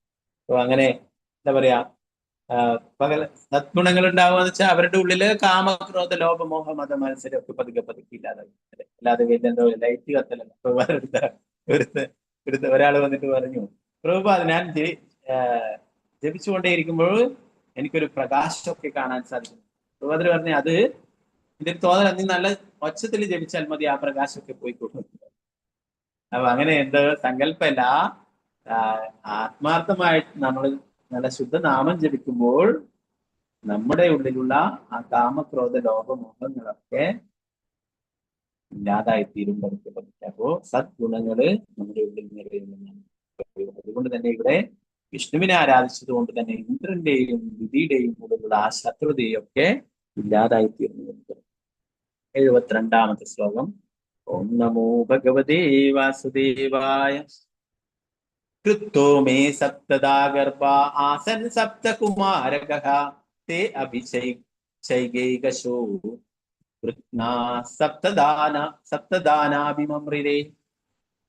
ഗർഭപാത്രത്തിലുണ്ടായിരുന്ന ശിശുവിനെ ഞാൻ ആദ്യം 7ആയി ഖണ്ഡിക്കുകയും അത് 7 കുട്ടികളായി തീരുകയും ചെയ്തു. പിന്നീട് ഞാൻ ഓരോ കുട്ടിയെയും 7 കഷ്ണങ്ങളാക്കി വീണ്ടും ഖണ്ഡിച്ചു. എങ്ങനെ തന്നെയായാലും പരമോന്നതനായ ഭഗവാന്റെ കാരുണ്യത്താൽ അവരെല്ലാവരും മരിച്ചില്ല എന്നൊക്കെ പറയുന്നതാണ്. കാരണം ഒരിക്കൽ കൊല്ലാൻ നോക്കി, ഒന്നിനെ കൊല്ലാൻ, ഒരു ഭ്രൂണത്തെ കൊല്ലാൻ നോക്കിയപ്പോ അവര് 7ആയിട്ട് കരയാൻ തുടങ്ങി, 7 കുട്ടികളായിട്ട് അല്ലെ. ആ 7 കുട്ടികളെയും പിന്നീട് ഓരോന്നിനെയും 7ആയിട്ട് ഖണ്ഡിച്ചപ്പോഴും അതും 7 കുട്ടികളായി തീരുകയുണ്ടായി. അങ്ങനെ 49 കുട്ടികൾ ഉണ്ടായി, ആരും മരിച്ചില്ല. എന്തുകൊണ്ടാണ്? പരമദിവ്യോത്ത പുരുഷനായുള്ള ഭഗവാന്റെ കാരുണ്യം കൊണ്ട്. അല്ലെ, ഇതുപോലെ തന്നെ ആയിരുന്നു നേരത്തെയും കയാതു. അല്ലെ, കയാതു തപസ് ചെയ്യുകയായിരുന്നു. അല്ലെ, ഹിരണ്യകശിപു വനത്തിലേക്ക് പോവുകയുണ്ടായി കഠിന തപസ് അനുഷ്ഠിക്കുവാനായിട്ട്. അതുപോലെ തന്നെ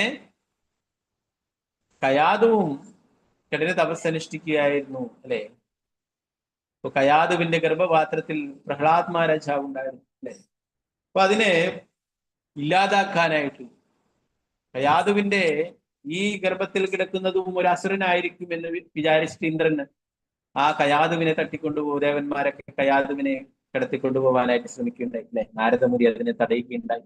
നാരദമുനിയുടെ സംരക്ഷണത്തിൽ കയാതു ആ പ്രഹ്ലാദ് മഹാരാജാവിന് ജന്മം നൽകി.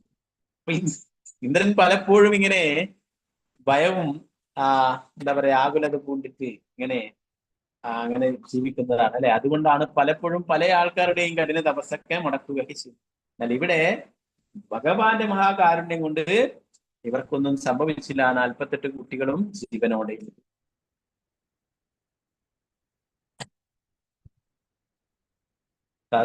നമോ ഭഗവതേ വാസുദേവായ. തതസ്തത്പരമാശ്ചര്യം വിശ്വവ്യവസ്ഥിതം മയാ മഹാപുരുഷ പൂജായ സിദ്ധി കാപ്യാനുഷംഗിനി. എന്റെ പ്രിയപ്പെട്ട മാതാവേ, 49 പുത്രന്മാർക്കും ജീവനുണ്ടെന്ന് കണ്ടപ്പോൾ ഞാൻ ശരിക്കും അത്ഭുതസ്തബ്ധനായി. വിഷ്ണു ഭഗവാന്റെ ആരാധനയിൽ പതിവായി ഭക്തിയുത സേവനം നിർവഹിച്ചതിന് നിനക്ക് ലഭിച്ച ഒരു 2ാം ഫലമാണിതെന്ന് ഞാൻ തീരുമാനിച്ചു. ഇന്ദ്രൻ പറയുന്നു, എനിക്കിത് വിശ്വസിക്കുവാൻ പറ്റുന്നില്ല.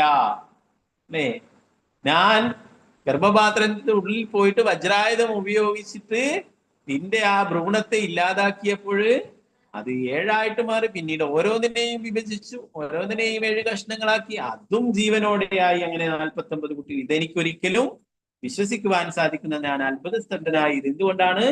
നീ ഭക്തിയുത സേവനങ്ങൾ നിർവഹിച്ചത് കൊണ്ട് മാത്രമാണ് ഇങ്ങനെ സംഭവിച്ചത്. അല്ലെങ്കിൽ എന്താണ്, ഈ വജ്രായുധം ഉപയോഗിച്ചു കഴിഞ്ഞാല് നേരത്തെ നമ്മൾ കണ്ടു അല്ലെ, വൃത്രാസുരനെ തന്നെ വധിച്ചിട്ടുള്ളവനാണ്.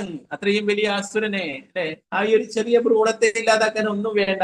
ചെറിയൊരു അതിന്റെ ഒരു കാറ്റ് തട്ടിയാലും മതി. എന്നാൽ ഇവിടെ വജ്രായുധം കൊണ്ട് ഉപയോഗിച്ചിട്ടും അത് ഒന്നും തന്നെ ചെയ്യാനായിട്ട് സാധിച്ചില്ല. എന്തുകൊണ്ടാണ്? നിന്റെ ഭക്തിയുത സേവനത്തിന്റെ ഫലമാണ്. അല്ലെ, പ്രഹ്ലാദ് മഹാരാജിനെ ഇതുപോലെ പല രീതിയിലും ഹിരണ്യകശിപു കൊല്ലാനായിട്ട് ശ്രമിക്കുകയുണ്ടായി. അല്ലെ, ഒന്നും ഫലവത്തായില്ല. അല്ലെ, ഓ ഭഗവാന്റെ സംരക്ഷണം എപ്പോഴും ഉണ്ടാകും ഭഗവാന്റെ ഭക്തന്മാർ. ഭാവാർത്ഥം നോക്കാം. ഭാവാർത്ഥമേസി ഭക്തി വേദാന്ത സ്വാമി. വിഷ്ണു ഭഗവാന്റെ ആരാധനയിൽ മഗ്നനാകുന്ന ഒരുവനെ ഒന്നും തന്നെ അമ്പരപ്പുളവാക്കുന്നതില്ല. ഇതൊരു വാസ്തവമാണ്. ഭഗവത്ഗീതയിൽ 18:78 ഭഗവാൻ ഇങ്ങനെ പറഞ്ഞു. ഭഗവാനല്ല, സഞ്ജയൻ പറയുന്നതാണ്. സോറി. എത്ര യോഗേശ്വര കൃഷ്ണോ എത്ര പാർത്ഥോ ധനുർധരഃ തത്ര ശ്രീർവിജയോ ഭൂതിർധ്രുവാനീതിർമതിർമമ. എവിടെയൊക്കെ യോഗേശ്വരനായ കൃഷ്ണനുണ്ടോ, എവിടെയൊക്കെ വില്ലാളി വീരനായ അർജുനുണ്ടോ, അവിടെയൊക്കെ തീർച്ചയായും ഐശ്വര്യവും വിജയവും അസാധാരണ ശക്തിയും ധർമ്മനീതിയും ഉണ്ട്. ഇതാണ് എന്റെ അഭിപ്രായം. ധൃതരാഷ്ട്രോട് അറിയാം.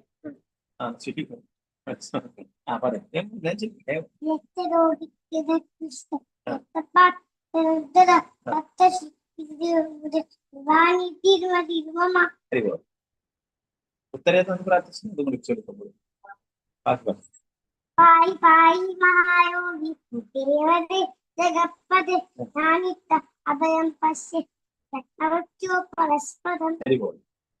ഇങ്ങനെ പ്രാർത്ഥിച്ചപ്പോഴാണ് ഭഗവാൻ ഉത്തരയുടെ ഗർഭപാത്രത്തിൽ പോയിട്ട് പരീക്ഷിത് മഹാരാജ് അന്വേഷിച്ചത്. അല്ലെ, അപ്പൊ ഇവിടെ എത്ര യോഗേശ്വര കൃഷ്ണ എത്ര പാർത്ഥ ധനുതര എന്നുള്ള ആ കാര്യം പറയുന്നത് എന്താണ്? ധൃതരാഷ്ട്രോട് സഞ്ജയം പറഞ്ഞു കൊടുക്കുന്നതാണ് അല്ലെ. എവിടെയാണോ പരമദിവോത്ത പുരുഷനായിട്ടുള്ള ഭഗവാനുള്ളത്, എവിടെയാണോ വില്ലാളി വീരനായിട്ടുള്ള അർജുനനുള്ളത്, അവിടെയാണ് എല്ലാ വിജയവും ഐശ്വര്യവും അസാധാരണ ശക്തിയും ഉള്ളത് എന്ന് പറഞ്ഞു.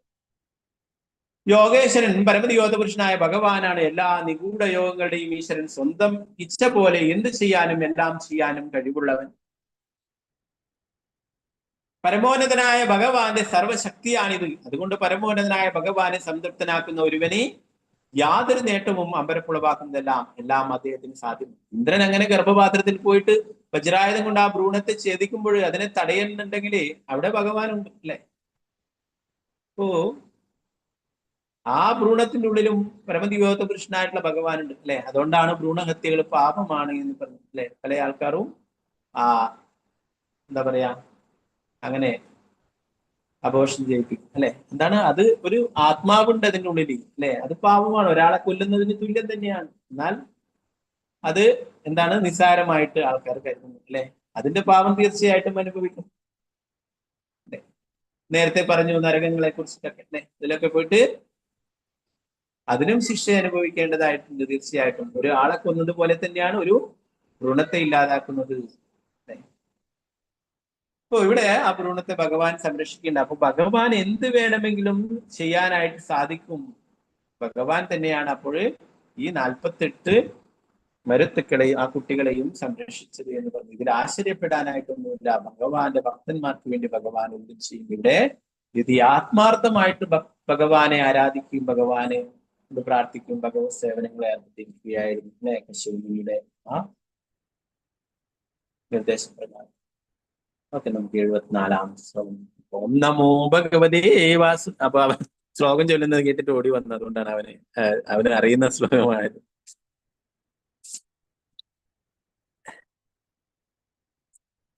ാമത്തെ ശ്ലോകം. ഓം നമോ ഭഗവതേ വാസുദേവായ ആരാധനം ഭഗവതാ ഇഹമാന നിരാശിഷ യേതുനേച്ഛന്തി പരം തേ സാർത്ഥകുലശാസ്മൃത. പരമദിവോത്ത പുരുഷനായ ഭഗവാനെ മാത്രം ആരാധിക്കുന്നവർ ഭഗവാനിൽ നിന്നും യാതൊന്നും മോശം പോലും കാക്ഷിക്കുകയില്ലെങ്കിലും കൃഷ്ണ ഭഗവാൻ അവരുടെ എല്ലാ ആഗ്രഹങ്ങളും സഫലമാക്കുന്നു. ഭക്തിവേദാന്ത സ്വാമി ശ്രീ പ്രഭുപാദിച്ചു. ധ്രുവ മഹാരാജാവ് വിഷ്ണു ഭഗവാനെ നേടിക്കണ്ടപ്പോൾ അദ്ദേഹത്തിൽ നിന്നും ഒരു വരവും സ്വീകരിക്കുവാൻ തയ്യാറായില്ല. കാരണം ഭഗവാനെ കണ്ടതിലൂടെ മാത്രം അദ്ദേഹം പരിപൂർണ സംതൃപ്തനായിരുന്നു. ധ്രുവ മഹാരാജാവ് ആരംഭത്തിൽ അദ്ദേഹത്തിന്റെ പിതാവിൻ്റെതിനേക്കാൾ മഹത്തായ ഒരു സിംഹാസനം ആഗ്രഹിച്ചിരുന്നെങ്കിലും ഭഗവാൻ പരമദയാലുവായതിനാൽ ധ്രുവൻ ലോകത്തിലെ ഏറ്റവും ശ്രേഷ്ഠ ഗ്രഹമായ ധ്രുവഗ്രഹത്തിലേക്ക് ഉയർത്തപ്പെട്ടു. ആയതിനാൽ ശാസ്ത്രങ്ങളിൽ ഇങ്ങനെ പറഞ്ഞിരിക്കുന്നു: അകാമ സർവകാമോ വാ മോക്ഷകാമോ ഉദാരതി തീവ്രേണ ഭക്തിയോഗേന ചെയ്ത പുരുഷം പരം.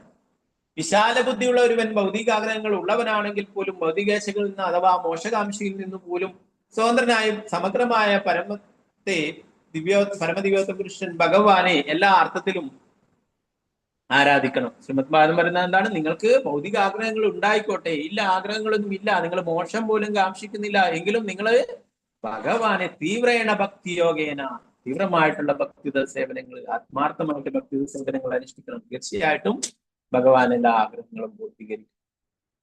ധ്രുവ മഹാരാജാവിന്റെ ഉദാഹരണം പറഞ്ഞു. ധ്രുവ മഹാരാജാവ് ഭഗവാനേക്കാളും വലിയ തന്റെ പിതാവിനേക്കാളും വലിയ സിംഹാസനം വേണം, ചക്രവർത്തിയാകണം എന്ന് ആഗ്രഹിച്ചിട്ടാണ് ഭഗവാനെ അന്വേഷിച്ച് കാട്ടിൽ പോവുകയും അവിടെ കഠിന തപസ് അനുഷ്ഠിക്കുകയും ചെയ്തത് അല്ലെ. ആ തപസ്സില് ദേവന്മാർക്ക് പോലും, ഇപ്പോൾ പറഞ്ഞു വരുന്ന ഇന്ദ്രൻ പോലും ഭയപ്പെടുകയുണ്ടായി. അദ്ദേഹത്തിന് പോലും ധ്രുവ മഹാരാജാവ് ശ്വാസം അടക്കി പിടിച്ചപ്പോൾ ആ ഇന്ദ്രന് പോലും ശ്വാസം ലഭിക്കാതെ ഭഗവാനെ വിഷ്ണുവിനെ സമീപിക്കുകയുണ്ടായി. എന്താണ് ഇതിന്റെ കാരണം എന്ന് ചോദിച്ചിട്ട് അവർ വിചാരിച്ചു ഏതോ അസുരന്മാരുടെ കളിയാണിത്. ഭഗവാൻ പറഞ്ഞു, എന്റെ ഒരു ചെറിയ ഭക്തൻ അവിടെ തപസ് ചെയ്യുന്നുണ്ട്, എന്നാൽ അവരെ വേഗം പോയിട്ട് അവരെ കാണൂ എന്ന് ദേവന്മാരൊക്കെ പറയുന്നുണ്ട്. ഭഗവാൻ അവനെ അനുഗ്രഹിക്കുകയും ചെയ്തു അല്ലെ. ഭഗവാന്റെ കയ്യിലുള്ള ആ ശംഖ് എന്ന് ആ ധ്രുവ മഹാരാജാവിന്റെ തലയിൽ സ്പർശിച്ചതോടുകൂടി, ആ ഭഗവാന്റെ മനോഹരമായിട്ട് രൂപം കണ്ടതോടുകൂടി ധ്രുവ മഹാരാജാവിന്റെ ഉള്ളിലുള്ള എല്ലാ ഭൗതിക ആഗ്രഹങ്ങളും ഇല്ലാതായി തീരുകയുണ്ടായി അല്ലെ. എനിക്ക് വേറൊന്നും വേണ്ട, ഞാൻ ഈ വജ്രത്തിന് പകരം വെറും കുപ്പിച്ചില്ലുകളാണ് ഞാൻ ആഗ്രഹിച്ചത് എന്ന് പറയുന്നു. എല്ലാ ആഗ്രഹങ്ങളും ഇല്ലാതായിത്തീരുകയും അല്ലെ. ഭഗവാൻ എന്നാൽ അവന്റെ ആഗ്രഹങ്ങൾക്കും ഉപരിയായിട്ടുള്ള ഒരു ലോകം അല്ലെ. ഇവിടെ ഒരു ചക്രവർത്തിയാകായി തീരാനാണ് ആഗ്രഹിച്ചത് പിതാവിനേക്കാളും. എന്നാൽ ഇന്ദ്രലോകമോ ബ്രഹ്മലോകമോ അല്ല, അതിനു മുകളിലായിട്ടുള്ള ധ്രുവലോകം തന്നെ ഭഗവാൻ അവന് നൽകിയിട്ടുണ്ട് അല്ലെ. ക്ഷീരോദകശായ വിഷ്ണുവിന്റെ തൊട്ടടുത്താണ് ധ്രുവലോകം. നമ്മൾ ആ ഗോലോക ചാട്ടിലൊക്കെ കണ്ടു ധ്രുവനക്ഷത്രം. അപ്പൊ ഭഗവാൻ അത്രയും കാരുണ്യവാനാണ്. ഭക്തന്റെ ആഗ്രഹങ്ങളെ ബലി മഹാരാജാവ് ഇന്ദ്രന്റെ സിംഹാസനം ആഗ്രഹിച്ചു. അടുത്ത മന്വന്തരത്തിൽ ബലി മഹാരാജാവ് ഇന്ദ്രനായിട്ട് വരുന്നു. ശ്രീമദ് ഭാഗം പറയുന്നത് അതുകൊണ്ട് നമുക്ക് ഭൗതിക ആഗ്രഹങ്ങൾ ഉണ്ടായാലും ഇല്ലെങ്കിലും ഒക്കെ ആരെ മറ്റു ദേവീദേവന്മാരുടെ അടുത്തേക്ക് നമ്മൾ സമീപിക്കണ്ട, ഭഗവാനെ തന്നെ ആരാധിക്കും. ഭഗവാന്റെ ഭക്തി സേവനങ്ങൾ തീവ്രേണ ഭക്തിയോ, ഒരുവൻ പൂർണ്ണമായും ഭക്തി സേവനത്തിൽ മുഴുകണം. അപ്പോൾ അവൻ ഒന്നും ആഗ്രഹിക്കുന്നില്ലെങ്കിൽ പോലും അവന്റെ മുമ്പുണ്ടായിരുന്ന ആഗ്രഹങ്ങളെല്ലാം ഭഗവത് ആരാധന കൊണ്ട് മാത്രം പൂർത്തീകരിക്കപ്പെടും. യഥാർത്ഥ ഭക്തൻ മോശം പോലും കാക്ഷിക്കുകയില്ല. അന്യാഭിലാഷിതാശൂന്യം. ഭഗവാൻ എങ്ങനെ തന്നെയായാലും ഒരിക്കലും നശിച്ചു പോകാത്ത ഐശ്വര്യങ്ങൾ നൽകി ഭക്തന്റെ അഭിലാഷം സഫലമാക്കും. ഒരു കർമ്മയുടെ ഐശ്വര്യങ്ങൾ നശിച്ചു പോകും, പക്ഷെ ഒരു ഭക്തന്റെ ഐശ്വര്യങ്ങൾ ഒരിക്കലും നശിക്കുകയില്ല. ഭക്തൻ അവന്റെ ഭക്തി സേവനം വർദ്ധിപ്പിക്കുന്നതിനനുസരിച്ചിട്ട് കൂടുതൽ കൂടുതൽ ഐശ്വര്യവാനാകും. പറയുന്നത് കർമ്മയ്ക്ക് ലഭിക്കുന്ന ഐശ്വര്യങ്ങളൊക്കെ എന്താണ്? അതൊക്കെ അവൻ പല രീതിയിലും അല്ലെ ഉണ്ടാക്കുന്നതാണ്. എന്നാൽ ഭക്തന്റെ ഐശ്വര്യങ്ങളൊക്കെ എന്താണ്? അത് ഭഗവാൻ നൽകുന്നതാണ്. അതൊരിക്കലും നശിക്കില്ല എന്നാണ് പറയുന്നത്. അവൻ ഭക്തി സേവനം വർദ്ധിപ്പിക്കുന്നതിനനുസരിച്ച് കൂടുതൽ കൂടുതൽ ഐശ്വര്യവാനാകും. 75-ാമത്തെ ശ്ലോകം. മൂന്ന് ശ്ലോകങ്ങളേ ഉള്ളൂ, തീർക്കാം. ഓം നമോ ഭഗവതേ വാസുദേവായ. വേറെ വിശേഷങ്ങൾ പറയാനുണ്ട്, അതുകൊണ്ടാണ് ഞാൻ കുറച്ച് സ്പീഡിലേക്ക് പോകുന്നത്. ഓം നമോ ഭഗവതേ വാസുദേവായ. ആരാധ്യാത്മപ്രദം ദേവം സാത്മാനാം ജഗദീശ്വരം കോ വൃണീത ഗുണസ്പർശം ബുധസ്യന്നാരഗോപിയത്. എല്ലാ ആഗ്രഹങ്ങളുടെയും ആത്യന്തിക ലക്ഷ്യം പരമദിവോത്തകൃഷ്ണനായ ഭഗവാന്റെ ഒരു സേവകനായി തീരുക എന്നതാണ്. ബുദ്ധിമാനായ ഒരു മനുഷ്യൻ സ്വന്തം ഭക്തന്മാർക്ക് തന്നെ തന്നെ നൽകുന്നവനായ ഏറ്റവും പ്രിയപ്പെട്ടവനായ ഭഗവാന് സേവനം ചെയ്യുന്ന പക്ഷം നരകത്തിൽ പോലും ലഭ്യമാകുന്ന ഭൗതിക സുഖം ആഗ്രഹിക്കുവാൻ അവൻ എങ്ങനെയാണ് സാധിക്കും? ഇങ്ങനെ ലഭിക്കും. ഇവിടെ ഭൗതിക ലോകത്തിൽ ലഭിക്കുന്ന സുഖം നരകത്തിൽ പോയാലും ലഭിക്കും. ഒരു ഭഗവാന്റെ ഭക്തൻ ഒരിക്കലും വേറൊന്നും ആഗ്രഹിക്കുന്നില്ല. ഭഗവത് സേവകനായി തീരുക എന്നുള്ളത് ഭഗവാന്റെ ഭക്തി സേവനം മനുഷ്യൻ. ഭക്തിവേദാന്ത സ്വാമി ഉപാദിച്ചു. ബുദ്ധിമാനായ ഒരു മനുഷ്യൻ ഭൗതിക സുഖകാംക്ഷിയായ ഒരു ഭക്തനായി തീരാൻ ഒരിക്കലും ആഗ്രഹിക്കില്ല. ഒരു ഭക്തനുള്ള പരീക്ഷയാണിത്. ശ്രീ ചൈതന്യ മഹാപ്രഭു ഉപദേശിക്കുന്നത് പോലെ ന ധനം ന ജനം ന സുന്ദരീം കവിതാംബാം ജഗദീശ കാമയെ മമ ജന്മനി ജന്മനീശ്വരേ ഭവതാത് ഭക്തിരാഹീ. അല്ലയോ സർവശക്തനായ ഭഗവാനെ, സുന്ദരികളായ സ്ത്രീകളെയോ എണ്ണമറ്റ അനുയായികളെയോ സമ്പത്തോ ഞാൻ കാക്ഷിക്കുന്നില്ല. ജന്മങ്ങൾ തോറും അങ്ങയുടെ അഹൈതുകമായ ഭക്തി സേവനം മാത്രമാണ് ഞാൻ ആഗ്രഹിക്കുന്നത്. ഒരു പരിശുദ്ധ ഭക്തൻ ധനം, അനുയായികൾ, സുന്ദരിയായ ഭാര്യ തുടങ്ങി ഭൗതിക സുഖത്തിനുള്ള യാതൊന്നും മോശം പോലും കാക്ഷിക്കുകയില്ല.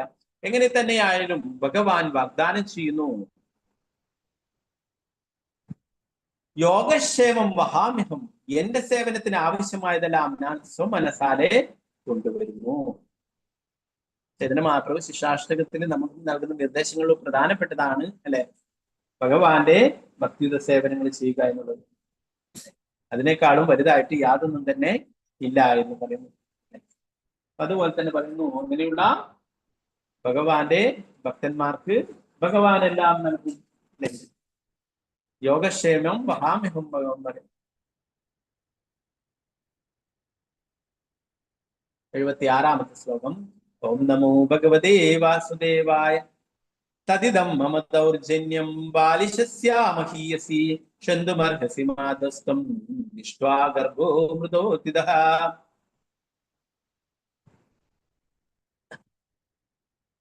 അല്ലയോ എന്റെ മാതാവേ, എല്ലാ സ്ത്രീകളിലും വെച്ച് ഉത്തമയായവളെ, ഞാനൊരു വിഡ്ഢിയാണ്. ഞാൻ ചെയ്തു പോയ സമസ്ത അപരാധങ്ങൾക്കും ദയവായി എന്നോട് ക്ഷമിക്കുക.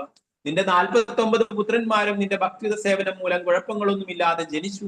ഒരു ശത്രു എന്ന നിലയിൽ ഞാൻ അവരെ ഛേദിച്ചു കണ്ടങ്ങളാക്കി. പക്ഷേ നിന്റെ മഹത്തായ ഭക്തിയുത സേവനം നിമിത്തം അവർ മരിച്ചു. ഇന്ദ്രൻ മാപ്പ് പറയുന്നു. മാതാവേ ദിതിയോട് പറയുന്നു, നീ സമസ്ത അപരാധങ്ങളും പൊറുക്കണം എന്നോട്.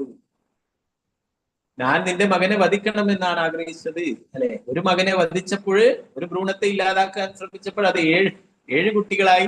ആ 7 കുട്ടികൾ ഓരോന്നിനെയും ഇല്ലാതാക്കാൻ അത് 7 49 എണ്ണമായി. അല്ലേ? അത് എന്തുകൊണ്ടാണ്? നിന്റെ ഭക്തി സേവനം അതൊന്നുകൊണ്ടാണ് ഒന്നും സംഭവിക്കാതിരുന്നത് എന്നാണ് പറയുന്നത്. നിന്റെ മഹത്തായ ഭക്തിത സേവന നിമിത്തം അവർ മരിച്ചു. അപ്പോ ഒരിക്കലും നമുക്ക് ഭഗവാനെ ശരണം പ്രാപിച്ച ഒരു ഭക്തൻ ഒരിക്കലും നാശമുണ്ടാവില്ല. അത് ഭഗവാൻ ഉറപ്പു തരുന്നു. നമേ ഭക്ത പ്രണശ്യതി, അല്ലെ? എന്റെ ഭക്തന് ഒരിക്കലും നാശമില്ല.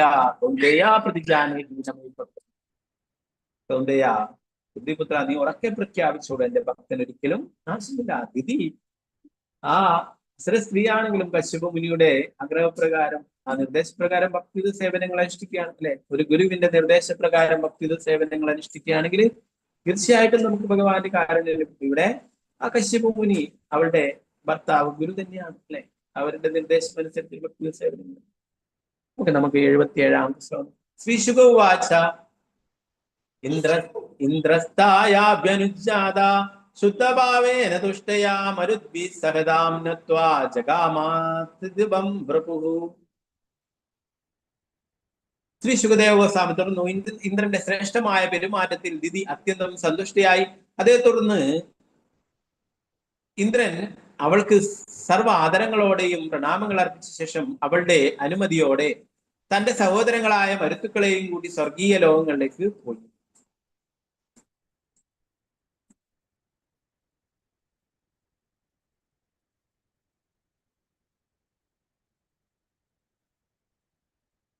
അപ്പോ സ്വർഗലോകത്തിലേക്ക് മരുത്തുക്കളെയും കൂട്ടിയിട്ട് പോവുകയുണ്ടായിരുന്നു. ഇന്ദ്രനുമായിട്ട് എന്തായി?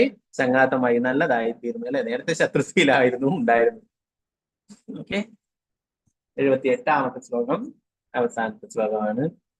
ഏവം തേ സർവമാഖ്യാതം യന്മാം ത്വാം പരിപൃച്ഛസി മംഗളം മരുതാൻ ജന്മ കിം ഭൂയാ കഥയാമി തേ. ഏവം തേ സർവമാഖ്യാതം യന്മാം ത്വാം പരിപൃച്ഛസി മംഗളം മരുതാം ജന്മ കിം ഭൂയാ കഥയാമി തേ. എന്റെ പ്രിയപ്പെട്ട പരീക്ഷിത് രാജാവേ, നീ എന്നോട് ചോദിച്ച ചോദ്യങ്ങൾക്കെല്ലാം എന്നാൽ കഴിയും വിധമുള്ള മറുപടി, പ്രത്യേകിച്ചും മരുത്തുക്കളെ സംബന്ധിച്ചുള്ള പരിശുദ്ധവും മംഗളകരമായി വർണ്ണന നൽകി കഴിഞ്ഞു. കൂടുതൽ അറിയണമെന്നുണ്ടെങ്കിൽ നീ ചോദിച്ചു കൊള്ളുക, ഞാൻ വിശദീകരിക്കാം. ശ്രീമദ് ഭാഗവതം 6-ാം സ്കന്ധത്തിലെ ഇന്ദ്രനെ വധിക്കുമെന്ന് ദിതി പ്രതിജ്ഞ എടുക്കുന്നു എന്ന 18-ാം അധ്യായത്തിന്റെ ഭക്തിവേദാന്ത ഭാഷ്യം ഇപ്രകാരം സമാപിക്കുന്നു.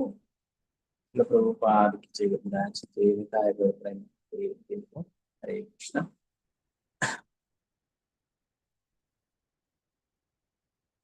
ഒരു 5 മിനിറ്റ് വേറെയും ഇന്ന് വിശേഷങ്ങളുണ്ട്, അതുകൂടി നമുക്കൊന്ന് നോക്കിയിട്ട് നമുക്ക് ക്ലാസ് വെച്ചെടുക്കാം.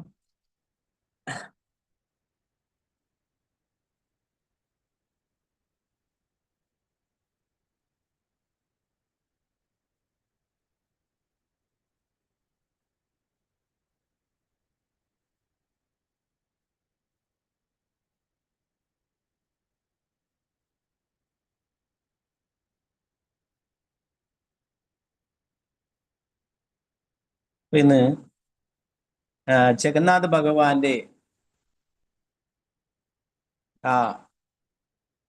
അവതാര ദിനമാണെന്നാണ് പറയുന്നത്. ഇന്ദ്രദ്യുമ്ന മഹാരാജാവ് ജഗന്നാഥ ഭഗവാനെ പ്രതിഷ്ഠിച്ച് അഭിഷേകം ചെയ്തിട്ടുള്ള ആ ഒരു ദിനമാണ് ഇന്നെന്ന് പറയുന്നത്. ഇപ്പൊ ജഗന്നാഥപുരിയിൽ സ്നാനയാത്ര നടത്തുന്നുണ്ട്. അതുപോലെ തന്നെ ശ്രീ ചൈതന്യ മഹാപ്രഭുവിന്റെ ലീലയിലുള്ള 2 ശുദ്ധ ഭക്തന്മാരുടെ തിരോഭാവ തിഥിയും കൂടിയാണ്. ശ്രീ മുകുന്ദദത്തൻ അവരുടെ തിരോഭാവ തിഥിയാണ്. അതുപോലെ കൊലബേജ ശ്രീധരുടെയും തിരോഭാവ തിഥിയാണ്. ഇവര് 2 പേരും മഹാപ്രഭുവിന് വളരെ പ്രിയപ്പെട്ടവരാണ്.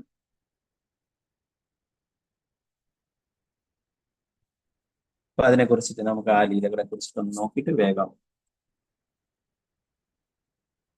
ക്ലാസ്സിൽ അവസാനിപ്പിക്കാം. അപ്പം ആദ്യമായിട്ട് സ്നാനയാത്രയെ കുറിച്ച് പറയുന്നത് എന്താണെന്ന് നോക്കാം.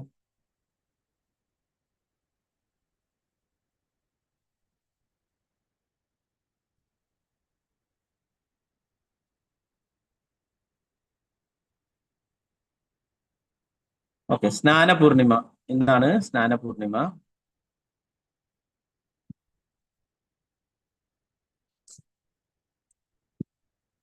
ജഗന്നാഥ ഭഗവാന്റെ ജന്മദിനം ആഘോഷിക്കുന്നതിനായി ജ്യേഷ്ഠമാസത്തിലെ പൂർണിമയിൽ ആഘോഷിക്കുന്ന ഒരു സ്നാനോത്സവമാണ് സ്നാനയാത്ര എന്നറിയപ്പെടുന്ന ദേവസ്നാന പൂർണിമ. വൈഷ്ണവ കലണ്ടർ പ്രകാരം ഭഗവാൻ ജഗന്നാഥൻ, ബലഭദ്രൻ, സുഭദ്രാദേവി, സുദർശൻ, മദൻ മോഹൻ എന്നിവരെ പുരിയിലെ ജഗന്നാഥ ക്ഷേത്രത്തിൽ നിന്നും ഘോഷയാത്രയായി സ്നാനവേദിയിലേക്ക് ആനയിക്കുന്ന ആദ്യ സന്ദർഭം. സ്കന്ദപുരാണം അനുസരിച്ച് രാജാ ഇന്ദ്രദ്യുമ്നൻ വിഗ്രഹങ്ങൾ പ്രതിഷ്ഠിച്ചപ്പോൾ അദ്ദേഹം ഈ സ്നാന അനുഷ്ഠാനം ക്രമീകരിച്ചിരുന്നു. അന്നു മുതൽ ഈ ദിവസം ആഘോഷിക്കപ്പെടുന്നു. പുരിയിൽ ഈ ദിനത്തിൽ ആയിരക്കണക്കിന് ഭക്തർ എത്തിച്ചേരുമ്പോൾ ലോകത്തിലെ മറ്റു ഭാഗങ്ങളിലും ഈ ഉത്സവം ആഘോഷിക്കപ്പെടുന്നു. ജഗന്നാഥപുരി ക്ഷേത്രത്തിലെ രത്നസിംഹാസനത്തിൽ നിന്നും ഭഗവാൻ ജഗന്നാഥൻ, ദേവി സുഭദ്ര, ബലഭദ്രസ്വാമി എന്നിവരെ അതിരാവിലെ തന്നെ പുറത്തെത്തിക്കുകയും ക്ഷേത്ര പരിസരത്ത് പുറത്തുള്ള സ്നാനവേദി അല്ലെങ്കിൽ സ്നാനയജ്ഞവേദിയിൽ സ്ഥാപിക്കുകയും ചെയ്യുന്നു. 3 വിഗ്രഹങ്ങളെയും സ്നാനം ചെയ്യിക്കുവാൻ ഉപയോഗിക്കുന്ന ജലം ജഗന്നാഥ ക്ഷേത്രത്തിനുള്ളിലെ കിണറ്റിൽ നിന്നാണ് എടുക്കുന്നത്. ദേവസ്നാന പൂർണിമയിൽ സ്നാനകർമ്മത്തിന് മുമ്പ് പൂജാരിമാർ ചില പൂജകളും ചടങ്ങുകളും നടത്തുന്നു. ഈ അഭിഷേകത്തിനായി ഔഷധങ്ങൾ അടങ്ങിയതും സുഗന്ധപൂർണവുമായ 108 കുടം ജലം ഉപയോഗിക്കുന്നു. ആചാരപരമായ സ്നാനവേളയിൽ വിഗ്രഹങ്ങൾ സാദാഭേഷയിൽ അണിയിക്കുകയും സ്നാനത്തിന് ശേഷം ഹാത്തിഭേഷ അല്ലെങ്കിൽ ഗണപതിയുടെ രൂപത്തിൽ അലങ്കരിക്കുകയും ചെയ്യുന്നു. ഒരു ആനയെ പോലെ തുമ്പക്കൈയൊക്കെ വെച്ചിട്ടുള്ള ഒരു രൂപത്തിലാണ് ഭഗവാനെ അലങ്കരിക്കുക ഈ സ്നാനത്തിന് ശേഷം.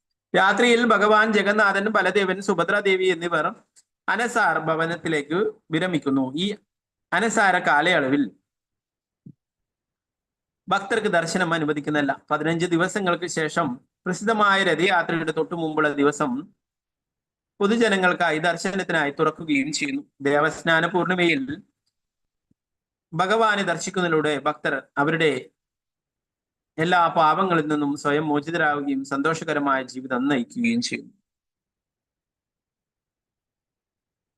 അപ്പൊ ഇന്നത്തെ ദിവസം ജഗന്നാഥ, ബലദേവ്, സുഭദ്ര, സുദർശൻ, മോഹൻ ഇവർക്കൊക്കെ അഭിഷേകം ചെയ്യുന്നു എന്ന് പറയുന്നു. 108 കുടങ്ങളില് ജലം അഭിഷേകം ചെയ്യുന്നു എന്ന് പറയുന്നത് സ്കന്ദപുരാണം പറയുന്നത് ഇന്ദ്രദ്യുമ്ന മഹാരാജാവ് ഭഗവാനെ പ്രതിഷ്ഠിച്ചിട്ട് അഭിഷേകം ചെയ്തിട്ടുള്ള ആ ഒരു ദിനമാണ് ഇന്ന് ഈ പൂർണിമയില്, ജ്യേഷ്ഠമാസത്തിലെ പൂർണിമ. അപ്പോൾ അത് ഇപ്പോഴും ആഘോഷിക്കുന്നു എന്നുള്ള കാര്യം. അപ്പൊ 15 ദിവസത്തേക്ക് ഇനി ഭഗവാന്റെ ദർശനം ലഭിക്കില്ല അല്ലെ? ഈ കാലയളവിലാണ് ശ്രീ ചൈതന്യ മഹാപ്രഭു ഭഗവാനെ പിരിഞ്ഞിരിക്കുവാൻ കഴിയാനിട്ട് ജഗന്നാഥപുരിയിൽ നിന്നും നടന്നുകൊണ്ട് അളാർനാഥ് ക്ഷേത്രത്തിൽ പോവുകയും അവിടെ ശ്രീകൃഷ്ണ ഭഗവാന്റെ ദർശനം എടുക്കുകയും ചെയ്യും. എല്ലാ ദിവസവും അവിടെ പോയിട്ട് ആ ജഗന്നാഥനെ പിരിഞ്ഞിരിക്കുന്ന വിരഹത്തില് അവിടെ പോയിട്ട് ഭഗവാനോട് പ്രാർത്ഥിക്കുകയും അവിടെ കീർത്തനം ചെയ്യുകയൊക്കെ ചെയ്യും. അപ്പൊ ഇതിന്റെ വേറൊരു വശം എന്ന് പറഞ്ഞു കഴിഞ്ഞാൽ രഥയാത്രയ്ക്ക് മുമ്പേ അത് എന്താ പറയാ, ഈ 15 ദിവസം ഭഗവാൻ പനി പിടിച്ച് കിടക്കുന്നു എന്നാണ് പറയുന്നത് അല്ലെ? ഭഗവാൻ പരമദിവോത്തമ കൃഷ്ണനായിട്ടുള്ള ഭഗവാനാണ്. ഭഗവാന് നമ്മളെ പോലുള്ള ബദ്ധജീവാത്മാക്കൾ. എന്നാൽ ഇതിന്റെ പിന്നിലുള്ള വേറൊരു കാര്യം, അത് എന്താ പറയാ, ആ ഒരു അവസരത്തിലാണ് ഭഗവാന്റെ രഥോത്സവത്തിനായിട്ട് ജഗന്നാഥ്, ബലദേവ്, സുഭദ്ര ഇവരെയൊക്കെ ഒരുക്കുന്നത്. ആ ഒരു കാഴ്ചയാണ്, ആ ഒരു സമയമാണിതെന്നാണ് പറയുന്നത്. രഥയാത്രോത്സവത്തിന് 2 ആഴ്ച മുമ്പ് നടക്കുന്ന ശ്രീ ജഗന്നാഥ സ്നാനയാത്രയ്ക്ക് ശേഷം ഭഗവത് വിഗ്രഹത്തിന് പുതിയ ചായം പൂശൽ നടത്തും.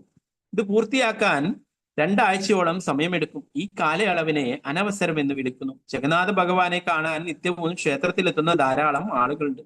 സ്നാനത്തിന് ശേഷം ദർശനം ലഭിക്കാത്ത ഈ ഇടവേള അവരെ സംബന്ധിച്ച് ദുസ്സഹമാണ്. ക്ഷേത്രത്തിലെ ജഗന്നാഥ ഭഗവാന്റെ അസാന്നിധ്യം ശ്രീ ചൈതന്യ മഹാപ്രഭുവിനെയും വളരെ ദുഃഖിതനാക്കുകയുണ്ടായിരുന്നു. അങ്ങനെയാണ് ശ്രീ ചൈതന്യ മഹാപ്രഭു അളർനാഥിലേക്ക് പോകുന്നത്. ജഗന്നാഥ ഭഗവാന്റെ സ്നാനോത്സവം ദർശിച്ച ശ്രീ ചൈതന്യ മഹാപ്രഭു വളരെയധികം സന്തോഷിച്ചു. പക്ഷേ ആഘോഷത്തിന് ശേഷം ജഗന്നാഥന്റെ അനവസര വേളയിൽ ഭഗവാനെ കാണാൻ കഴിയാത്തതിൽ ശ്രീ ചൈതന്യ മഹാപ്രഭു വളരെ ദുഃഖിതനായി തീരുകയുണ്ടായിരുന്നു.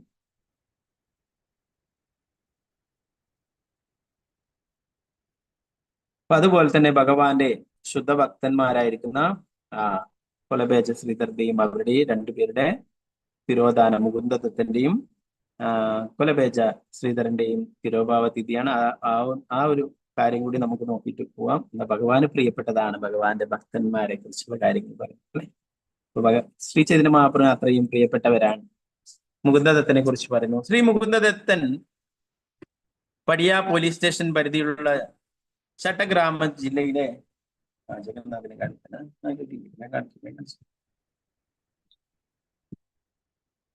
ജഗന്നാഥിനെ എടുത്തുകൊണ്ട് ബലദേവ് ഓക്കെ, അവർ കണ്ടു. Okay okay. ശ്രീ മുകുന്ദദത്തിനെ കുറിച്ച് പറയുന്നു. ശ്രീ മുകുന്ദദത്തൻ പടിയ പോലീസ് സ്റ്റേഷൻ പരിധിയിലുള്ള ഗ്രാമം ജില്ലയിലെ ശൻഹാരയിലായിരുന്നു ജനിച്ചത്. ഈ ഗ്രാമം പുണ്ടരിക വിദ്യാനിധിയുടെ ഭവനത്തിൽ നിന്നും 10 അഥവാ 20 മൈൽ അകലെയാണ് സ്ഥിതി ചെയ്യുന്നത്.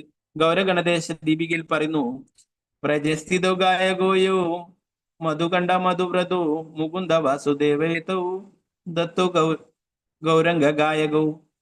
വ്രജത്തിൽ മധുകണ്ഠനെന്നും മധുവ്രതനെന്നും അറിയപ്പെടുന്ന 2 ഹൃദയരായ ഗായകരുണ്ടായിരുന്നു. ഭഗവാൻ ചൈതന്യ മഹാപ്രഭുവിന്റെ സമൂഹത്തിലെ ഗായകരായിരുന്ന അവർ ചൈതന്യ ലീലയിൽ മുകുന്ദനും വാസുദേവദത്തയുമായി ആവിർഭവിച്ചു. കൃഷ്ണലീലയുള്ള 2 പേരാണ് മധുകണ്ഠനും മധുവ്രതനും എന്ന് പറയുന്ന 2 ഗായകരാണ്. ശ്രീ ചൈതന്യ മഹാപ്രഭുവിന്റെ ലീലയില് മുകുന്ദദത്തയും വാസുദേവദത്തയായിട്ട് വന്നിട്ടുള്ളത്. ചൈതന്യ മഹാപ്രഭു വിദ്യാർത്ഥിയായിരുന്നപ്പോൾ മുകുന്ദദത്തൻ അവിടുത്തെ സതീർത്ഥനായിരുന്നു. ഇരുവരും പതിവായി തർക്കശാസ്ത്ര സംബന്ധമായ വാദപ്രതിവാദങ്ങൾ ഏർപ്പെട്ടിരുന്നു. ചിലപ്പോൾ മുകുന്ദദത്തനോട് തർക്കശാസ്ത്രത്തിന്റെ തന്ത്രങ്ങൾ ഉപയോഗിച്ച് ചൈതന്യ മഹാപ്രഭു ഏറ്റുമുട്ടുമായിരുന്നു. ചൈതന്യ ഭാഗവതം ആദ്യഖണ്ഡം 11ഉം 12ഉം അധ്യായങ്ങളിൽ ഇത് വിവരിച്ചിട്ടുണ്ട്. ചൈതന്യ മഹാപ്രഭു ഗയയിൽ നിന്നും മടങ്ങിയെത്തിയപ്പോൾ ശ്രീമദ് ഭാഗവതത്തിൽ നിന്നും കൃഷ്ണലീലയെക്കുറിച്ചുള്ള ശ്ലോകങ്ങൾ ചൊല്ലി മുകുന്ദദത്തൻ അവിടുന്ന് സന്തോഷിപ്പിച്ചു. ചൈതന്യ ഭാഗവതം മധ്യഖണ്ഡം 7ാം ശ്ലോകത്തിൽ പറയുന്നത് പോലെ ഗദാധര പണ്ഡിതൻ പുണ്ടരിക വിദ്യാനിധിയുടെ ശിഷ്യനായത് അദ്ദേഹത്തിന്റെ പരിശ്രമത്താലായിരുന്നു. മുകുന്ദദത്തൻ ശ്രീവാസന്റെ അങ്കണത്തിൽ പാടുമ്പോൾ അദ്ദേഹത്തിന്റെ പാട്ടിനൊത്ത് ശ്രീ ചൈതന്യ മഹാപ്രഭു നൃത്തം ചെയ്തു. ചൈതന്യ ഭഗവാൻ സാധപ്രഹരിയം എന്നറിയപ്പെടുന്ന 21 മണിക്കൂർ നീളുന്ന ഹർഷോന്മാദ ആവിഷ്കരിക്കുമ്പോൾ മുകുന്ദദത്തൻ ഗാനം ആലപിച്ച ആ ചടങ്ങിനെ ആരംഭം കുറിച്ചു. ശ്രീവാസാങ്കണിലെ കീർത്തനങ്ങൾ പാടിയിരുന്നത് മുകുന്ദദത്തനായിരുന്നു. മുകുന്ദദത്തന്റെ കീർത്തനം കേട്ടത് ശ്രീ ചൈതന്യ മഹാപ്രഭു 21 മണിക്കൂറോളം നിർത്താതെ നൃത്തം ചെയ്തിരുന്നു എന്ന് പറഞ്ഞു. മുകുന്ദദത്തൻ പലതരത്തിലുള്ള ഭക്തർ നടത്തുന്ന വിവിധ പരിപാടികളിൽ പങ്കെടുത്തിരുന്നതിനാൽ ചൈതന്യ മഹാപ്രഭു ചിലപ്പോഴൊക്കെ അദ്ദേഹത്തെ ഗഡജാഡിയ ബേട്ട എന്ന് വിളിച്ച് ശാസിച്ചിരുന്നു. ചൈതന്യ ഭാഗവതം മധ്യഖണ്ഡം 10ാം അധ്യായത്തിൽ ഇത് പറഞ്ഞിട്ടുണ്ട്. ചൈതന്യ മഹാപ്രഭു ചന്ദ്രശേഖരന്റെ ഭവനത്തിൽ നൃത്തം ചെയ്യുന്നതിന് ലക്ഷ്മി ദേവിയുടെ വേഷം ധരിക്കുമ്പോൾ മുകുന്ദദത്തനായിരുന്നു ആദ്യ ഗാനം ആരംഭിക്കുക. ചൈതന്യ ഭഗവാൻ സന്യാസം സ്വീകരിക്കുവാനുള്ള തന്റെ അഭിലാഷം വെളിവാക്കുന്നതിന് മുമ്പ് ആദ്യമായി മുകുന്ദദത്തന്റെ ഭവനത്തിൽ പോയി. അപ്പോൾ സന്യാസം സ്വീകരിക്കുന്നതിന് മുമ്പ് കുറെ നാൾ കൂടി സങ്കീർത്തന പ്രസ്ഥാനം തുറന്നു കൊണ്ടുപോകാൻ അദ്ദേഹം ചൈതന്യ മഹാപ്രഭുവിനെ അഭ്യർത്ഥിക്കുകയുണ്ടായി. ശ്രീ ചൈതന്യ ഭാഗവതം മധ്യഖണ്ഡം 26ാം അധ്യായത്തിൽ ഇത് പറഞ്ഞിട്ട് ചൈതന്യ ഭഗവാന്റെ സന്യാസധാരണത്തെ കുറിച്ച് നിത്യാനന്ദ പ്രഭുവിലൂടെ ഗദാധര പ്രഭുവും ചന്ദ്രശേഖരാചാര്യനും മുകുന്ദദത്തനും മുൻകൂട്ടി അറിഞ്ഞു. അതിനാൽ അവരെല്ലാം കടയിൽ പോയി സന്യാസധാരണത്തിന് ആവശ്യമായ ക്രമീകരണങ്ങൾ ഉണ്ടാക്കി. ഭഗവാൻ സന്യാസം സ്വീകരിച്ചതിനു ശേഷം അവരെല്ലാം, പ്രത്യേകിച്ചും നിത്യാനന്ദ പ്രഭുവും ഗദാധര പ്രഭുവും ഗോവിന്ദനും പുരുഷോത്തമ ക്ഷേത്രം വരെ അവിടെ നിന്നെ അനുഗമിച്ചു. ഇത് സംബന്ധിച്ച് ചൈതന്യ ഭാഗവതം മധ്യഖണ്ഡം 2ാം അധ്യായം പരിശോധിക്കാം. ജലേശ്വരം എന്നറിയപ്പെടുന്ന സ്ഥലത്ത് വെച്ച് നിത്യാനന്ദ പ്രഭു ചൈതന്യ മഹാപ്രഭുവിന്റെ സന്യാസദണ്ഡ് ഓടിച്ചു. ആ സമയത്ത് മുകുന്ദദത്തനും സന്നിഹിതനായിരുന്നു. അദ്ദേഹം എല്ലാ വർഷവും മഹാപ്രഭുവിനെ ദർശിക്കുവാൻ ബംഗാളിൽ നിന്നും ജഗന്നാഥപുരിയിലേക്ക് പോകുമായിരുന്നു.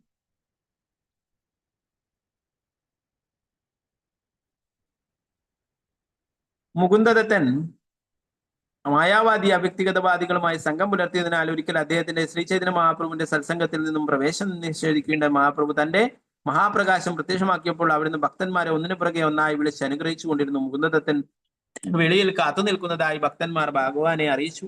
പക്ഷെ ഭഗവാൻ ഇങ്ങനെ മറുപടി, ഞാൻ മുകുന്ദദത്തനിൽ ഉടനെ ഒന്നും പ്രസാദിക്കില്ല. കാരണം അദ്ദേഹം ഭക്തന്മാർക്കിടയിൽ ഭക്തി സേവനം വിശദീകരിക്കുന്നുണ്ടെങ്കിലും അത് കഴിഞ്ഞാലുടൻ മായാവാദ തത്വശാസ്ത്രം നിറഞ്ഞ യോഗ വശിഷ്ഠ രാമായണം ശ്രവിക്കുന്നതിന് മായാവാദികളുടെ അടുത്തേക്ക് പോകുന്നു. ഈ കാരണത്താൽ ഞാൻ അദ്ദേഹത്തെ അസംതൃപ്തനാണ്. എന്താ പറയുന്നത്? ഭക്തിയുത സേവനങ്ങളെ കുറിച്ചൊക്കെ പറഞ്ഞു കൊടുക്കുന്നു, ഭക്തന്മാർക്ക് നിർദ്ദേശങ്ങൾ കൊടുക്കുന്നു, പിന്നീട് പോയിട്ട് മായാവാദികളുടെ രാമായണം ശ്രമിക്കുന്നു. അതുകൊണ്ട് ഞാൻ അസംതൃപ്തനാണ്, ഞാൻ കാരുണ്യം നൽകി.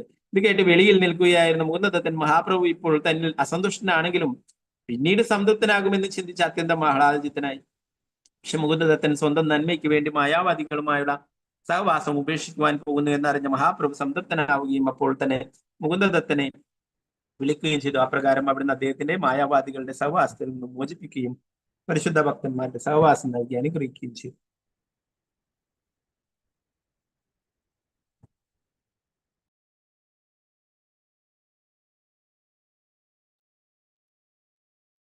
ഓക്കെ, ഇനി കൊലവേജ ശ്രീധരനെ കുറിച്ച് പറയും.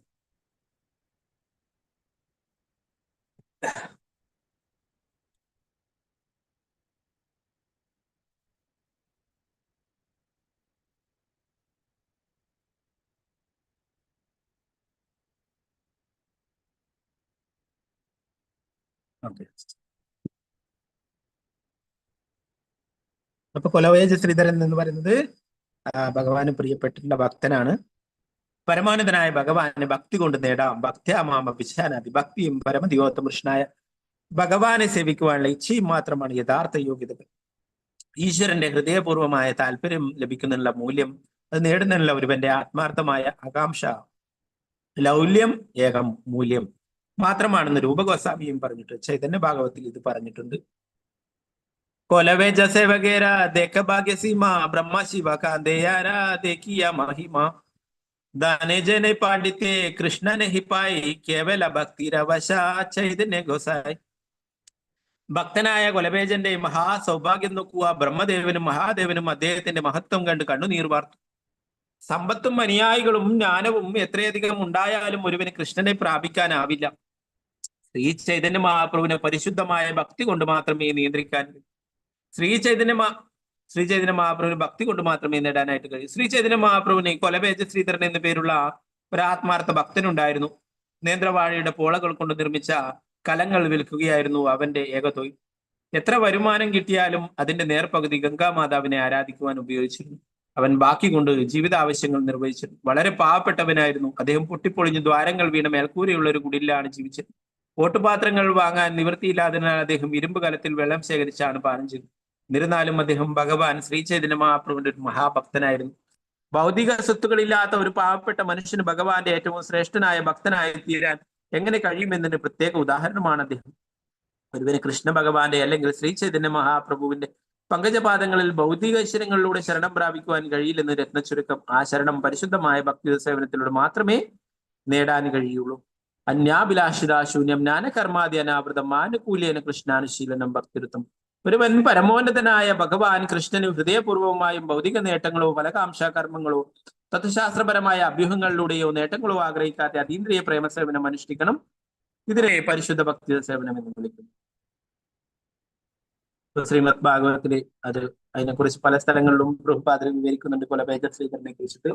അപ്പൊ ശ്രീ ചൈതന്യ മഹാപ്രഭു ആ ഒരു കൊലവേജ ശ്രീധരന്റെ കട എന്ന് പറയുന്നത് ചെറിയൊരു തുണിയൊക്കെ മറക്കിക്കൊണ്ട് അവിടെ ഒരു ചെറിയ ഒരു ചന്ത പോലെ നടത്തുന്നതാണ്. വലിയ ഷോപ്പൊന്നുമില്ല. എന്നാൽ അദ്ദേഹം ഭഗവാന്റെ പരിശുദ്ധ ഭക്തനായിരുന്നു. അതുകൊണ്ട് അവിടെ എപ്പോഴും നിമായി പണ്ഡിറ്റ് മഹാപ്രഭു നിമായി പണ്ഡിറ്റായിരിക്കുന്ന സമയത്ത്, ചെറുതായിരിക്കുന്ന സമയത്ത് എപ്പോഴും അവിടെ പോകും. ഇദ്ദേഹമായിട്ട് പലതും പറഞ്ഞ് തർക്കിക്കും, പല കാര്യങ്ങളും പറയും. അപ്പൊ അദ്ദേഹം കിട്ടുന്നതിന്റെ പകുതി ഗംഗാപൂജയ്ക്ക് എടുക്കുന്നു, അല്ലെ, പകുതി മറ്റുള്ള ഭഗവാന്റെ സേവനം. അപ്പോ ഇങ്ങനെ അദ്ദേഹത്തോട് തർക്കിച്ച് അവസാനം മഹാപ്രഭു അവിടുന്ന് 1-2 പഴങ്ങളൊക്കെ വാങ്ങിച്ചിട്ട് അവിടെ പോകും ഫ്രീ ആയിട്ട്. അങ്ങനെ എപ്പോഴും ഈ ലീല ഇത് ആസ്വദിച്ചിരുന്നു എന്ന് പറയുന്നു. കൊലവേജ ശ്രീധരനുമായിട്ട് അസോസിയേറ്റ് ചെയ്യുന്നത് ഭഗവാൻ അത്രയും ചൈതന്യ മഹാപ്രഭു അത്രയും സന്തോഷിച്ചിരുന്നു എന്ന് പറയും. എല്ലാ ദിവസം അങ്ങനെ എപ്പോഴും കൊലവേജ ശ്രീധരനെ കാണാനായിട്ട് പോകുന്നു. ആ മാർക്കറ്റിൽ വെച്ചിട്ട് പറയുകയുണ്ടായി, അവിടെ വെച്ചിട്ട് ഈ മാർക്കറ്റിലെ ഏറ്റവും ധനികനായിട്ടുള്ള വ്യക്തി, ഏറ്റവും ഭാഗ്യവാനായിട്ടുള്ള വ്യക്തി കൊലവേജ ശ്രീധരനാണ്. ഇതാണ്. അപ്പൊ മറ്റുള്ള കടക്കാരൊക്കെ നോക്കുകയുണ്ടായി, അവിടെ സ്വർണവും വജ്രവും വിൽക്കുന്ന ആൾക്കാർ വരുന്നുണ്ട്. അവര് ഇയാൾ എന്ത് ഭാഗ്യവാനാണ്, എന്ത് ധനവാനാണ് എന്നാ പറയുന്നത്, എന്ത് സമ്പന്നനാണ് പറയുന്നത്. കാരണം ഇദ്ദേഹത്തിന്റെ ബിസിനസ് അത്രയും ചെറിയ തുച്ഛമായിട്ടുള്ള വരുമാനം ലഭിക്കും. അല്ലെ, ഒരു സ്വന്തമായിട്ടൊരു ശരിയായ കട പോലും ഇല്ല അവിടെ ഇരുന്ന് വിൽക്കുന്ന ഇയാളാണോ വലിയ?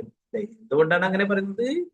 ഇവൻ ഭഗവാനെ സ്വന്തമാക്കിയിരിക്കുന്നു, അല്ലെ, എല്ലാറ്റിന്റെയും ഉടമയായിരിക്കുന്ന പരമദിവോത്ത പുരുഷനായിരിക്കുന്ന ഭഗവാനെ സ്വന്തമാക്കിയിരിക്കുന്നു കൊലവേജ ശ്രീധരൻ. അതുകൊണ്ട് കൊലവേജ ശ്രീധരനാണ് സമ്പന്നൻ.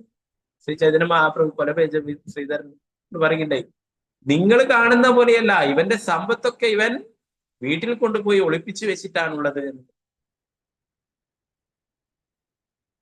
ശ്രീ ചൈതന്യ മഹാപ്രഭു അപ്പൊ അവരൊക്കെ അത്ഭുതപ്പെട്ടു, ശരിക്കും നിധിയാ എന്തെങ്കിലും ഉണ്ടാവും ഇവന്റെ വീട്ടില്. ശ്രീ ചൈതന്യ മഹാപ്രഭു കൊലവേജ ശ്രീധരന്റെ വീട്ടിൽ പോയപ്പോൾ അവിടെ മേൽക്കൂരയൊക്കെ ചോർന്നൊലിക്കുന്നു, ഓടൊക്കെ പൊട്ടിയിട്ട് അതിലൂടെ വെള്ളമൊക്കെ ഉള്ളിലേക്ക് വീഴുന്നു. അതുപോലെ അദ്ദേഹത്തിന്റെ വീട്ടിൽ പോയപ്പോൾ ഒരു ഇരുമ്പ് പാത്രത്തിൽ അവിടെ വെള്ളം നിറച്ചു വയ്ക്കുന്നു. അത്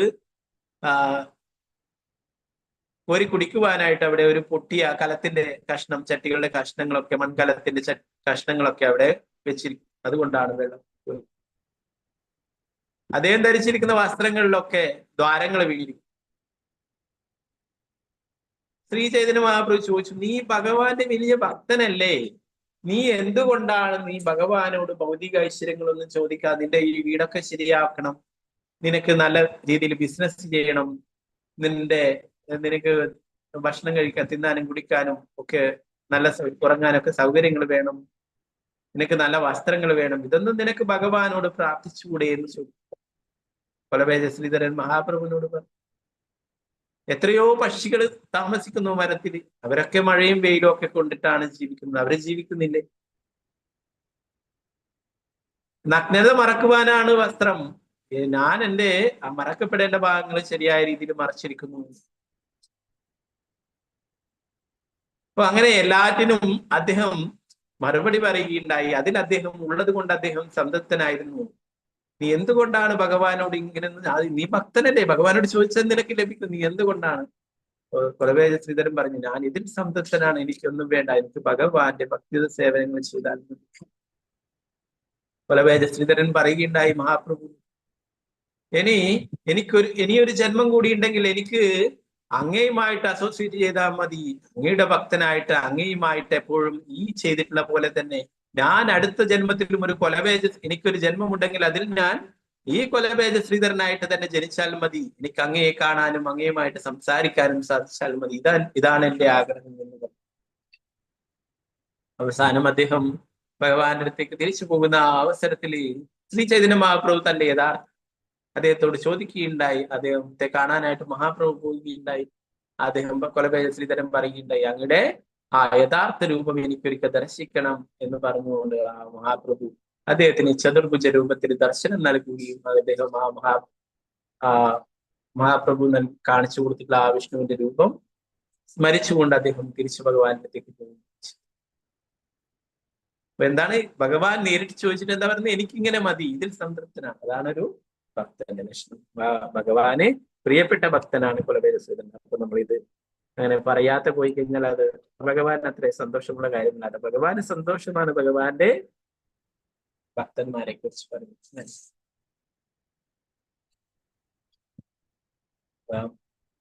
അതുകൊണ്ട് തന്നെ ശ്രീ ചൈതന്യ മഹാപ്രഭുവിന് പ്രിയപ്പെട്ട രണ്ടു പേരാണ് ഇവര് രണ്ടുപേരും. അവരുടെ തിരുവാഭ തിഥിയാണിന്ന്. ഹരേ കൃഷ്ണ. അപ്പൊ അതുപോലെ തന്നെ ജഗന്നാഥ ഭഗവാന്റെ ആ ഒരു സ്നാനയാത്ര അല്ലെ, അപ്പൊ അത് ഇന്ന് നടക്കുന്നുണ്ട്. അപ്പൊ ഇത് കഴിഞ്ഞിന് 2 ആഴ്ചക്ക് ശേഷം അല്ലെ, 15 ദിവസങ്ങൾക്ക് ശേഷം ഭഗവാന്റെ ദർശനം, രഥയാത്ര അല്ലെ, ഭഗവാൻ എല്ലാവരെയും കാണാനായിട്ട് പുറത്തേക്ക് വരികയും ചെയ്തു. ഹരേ കൃഷ്ണ.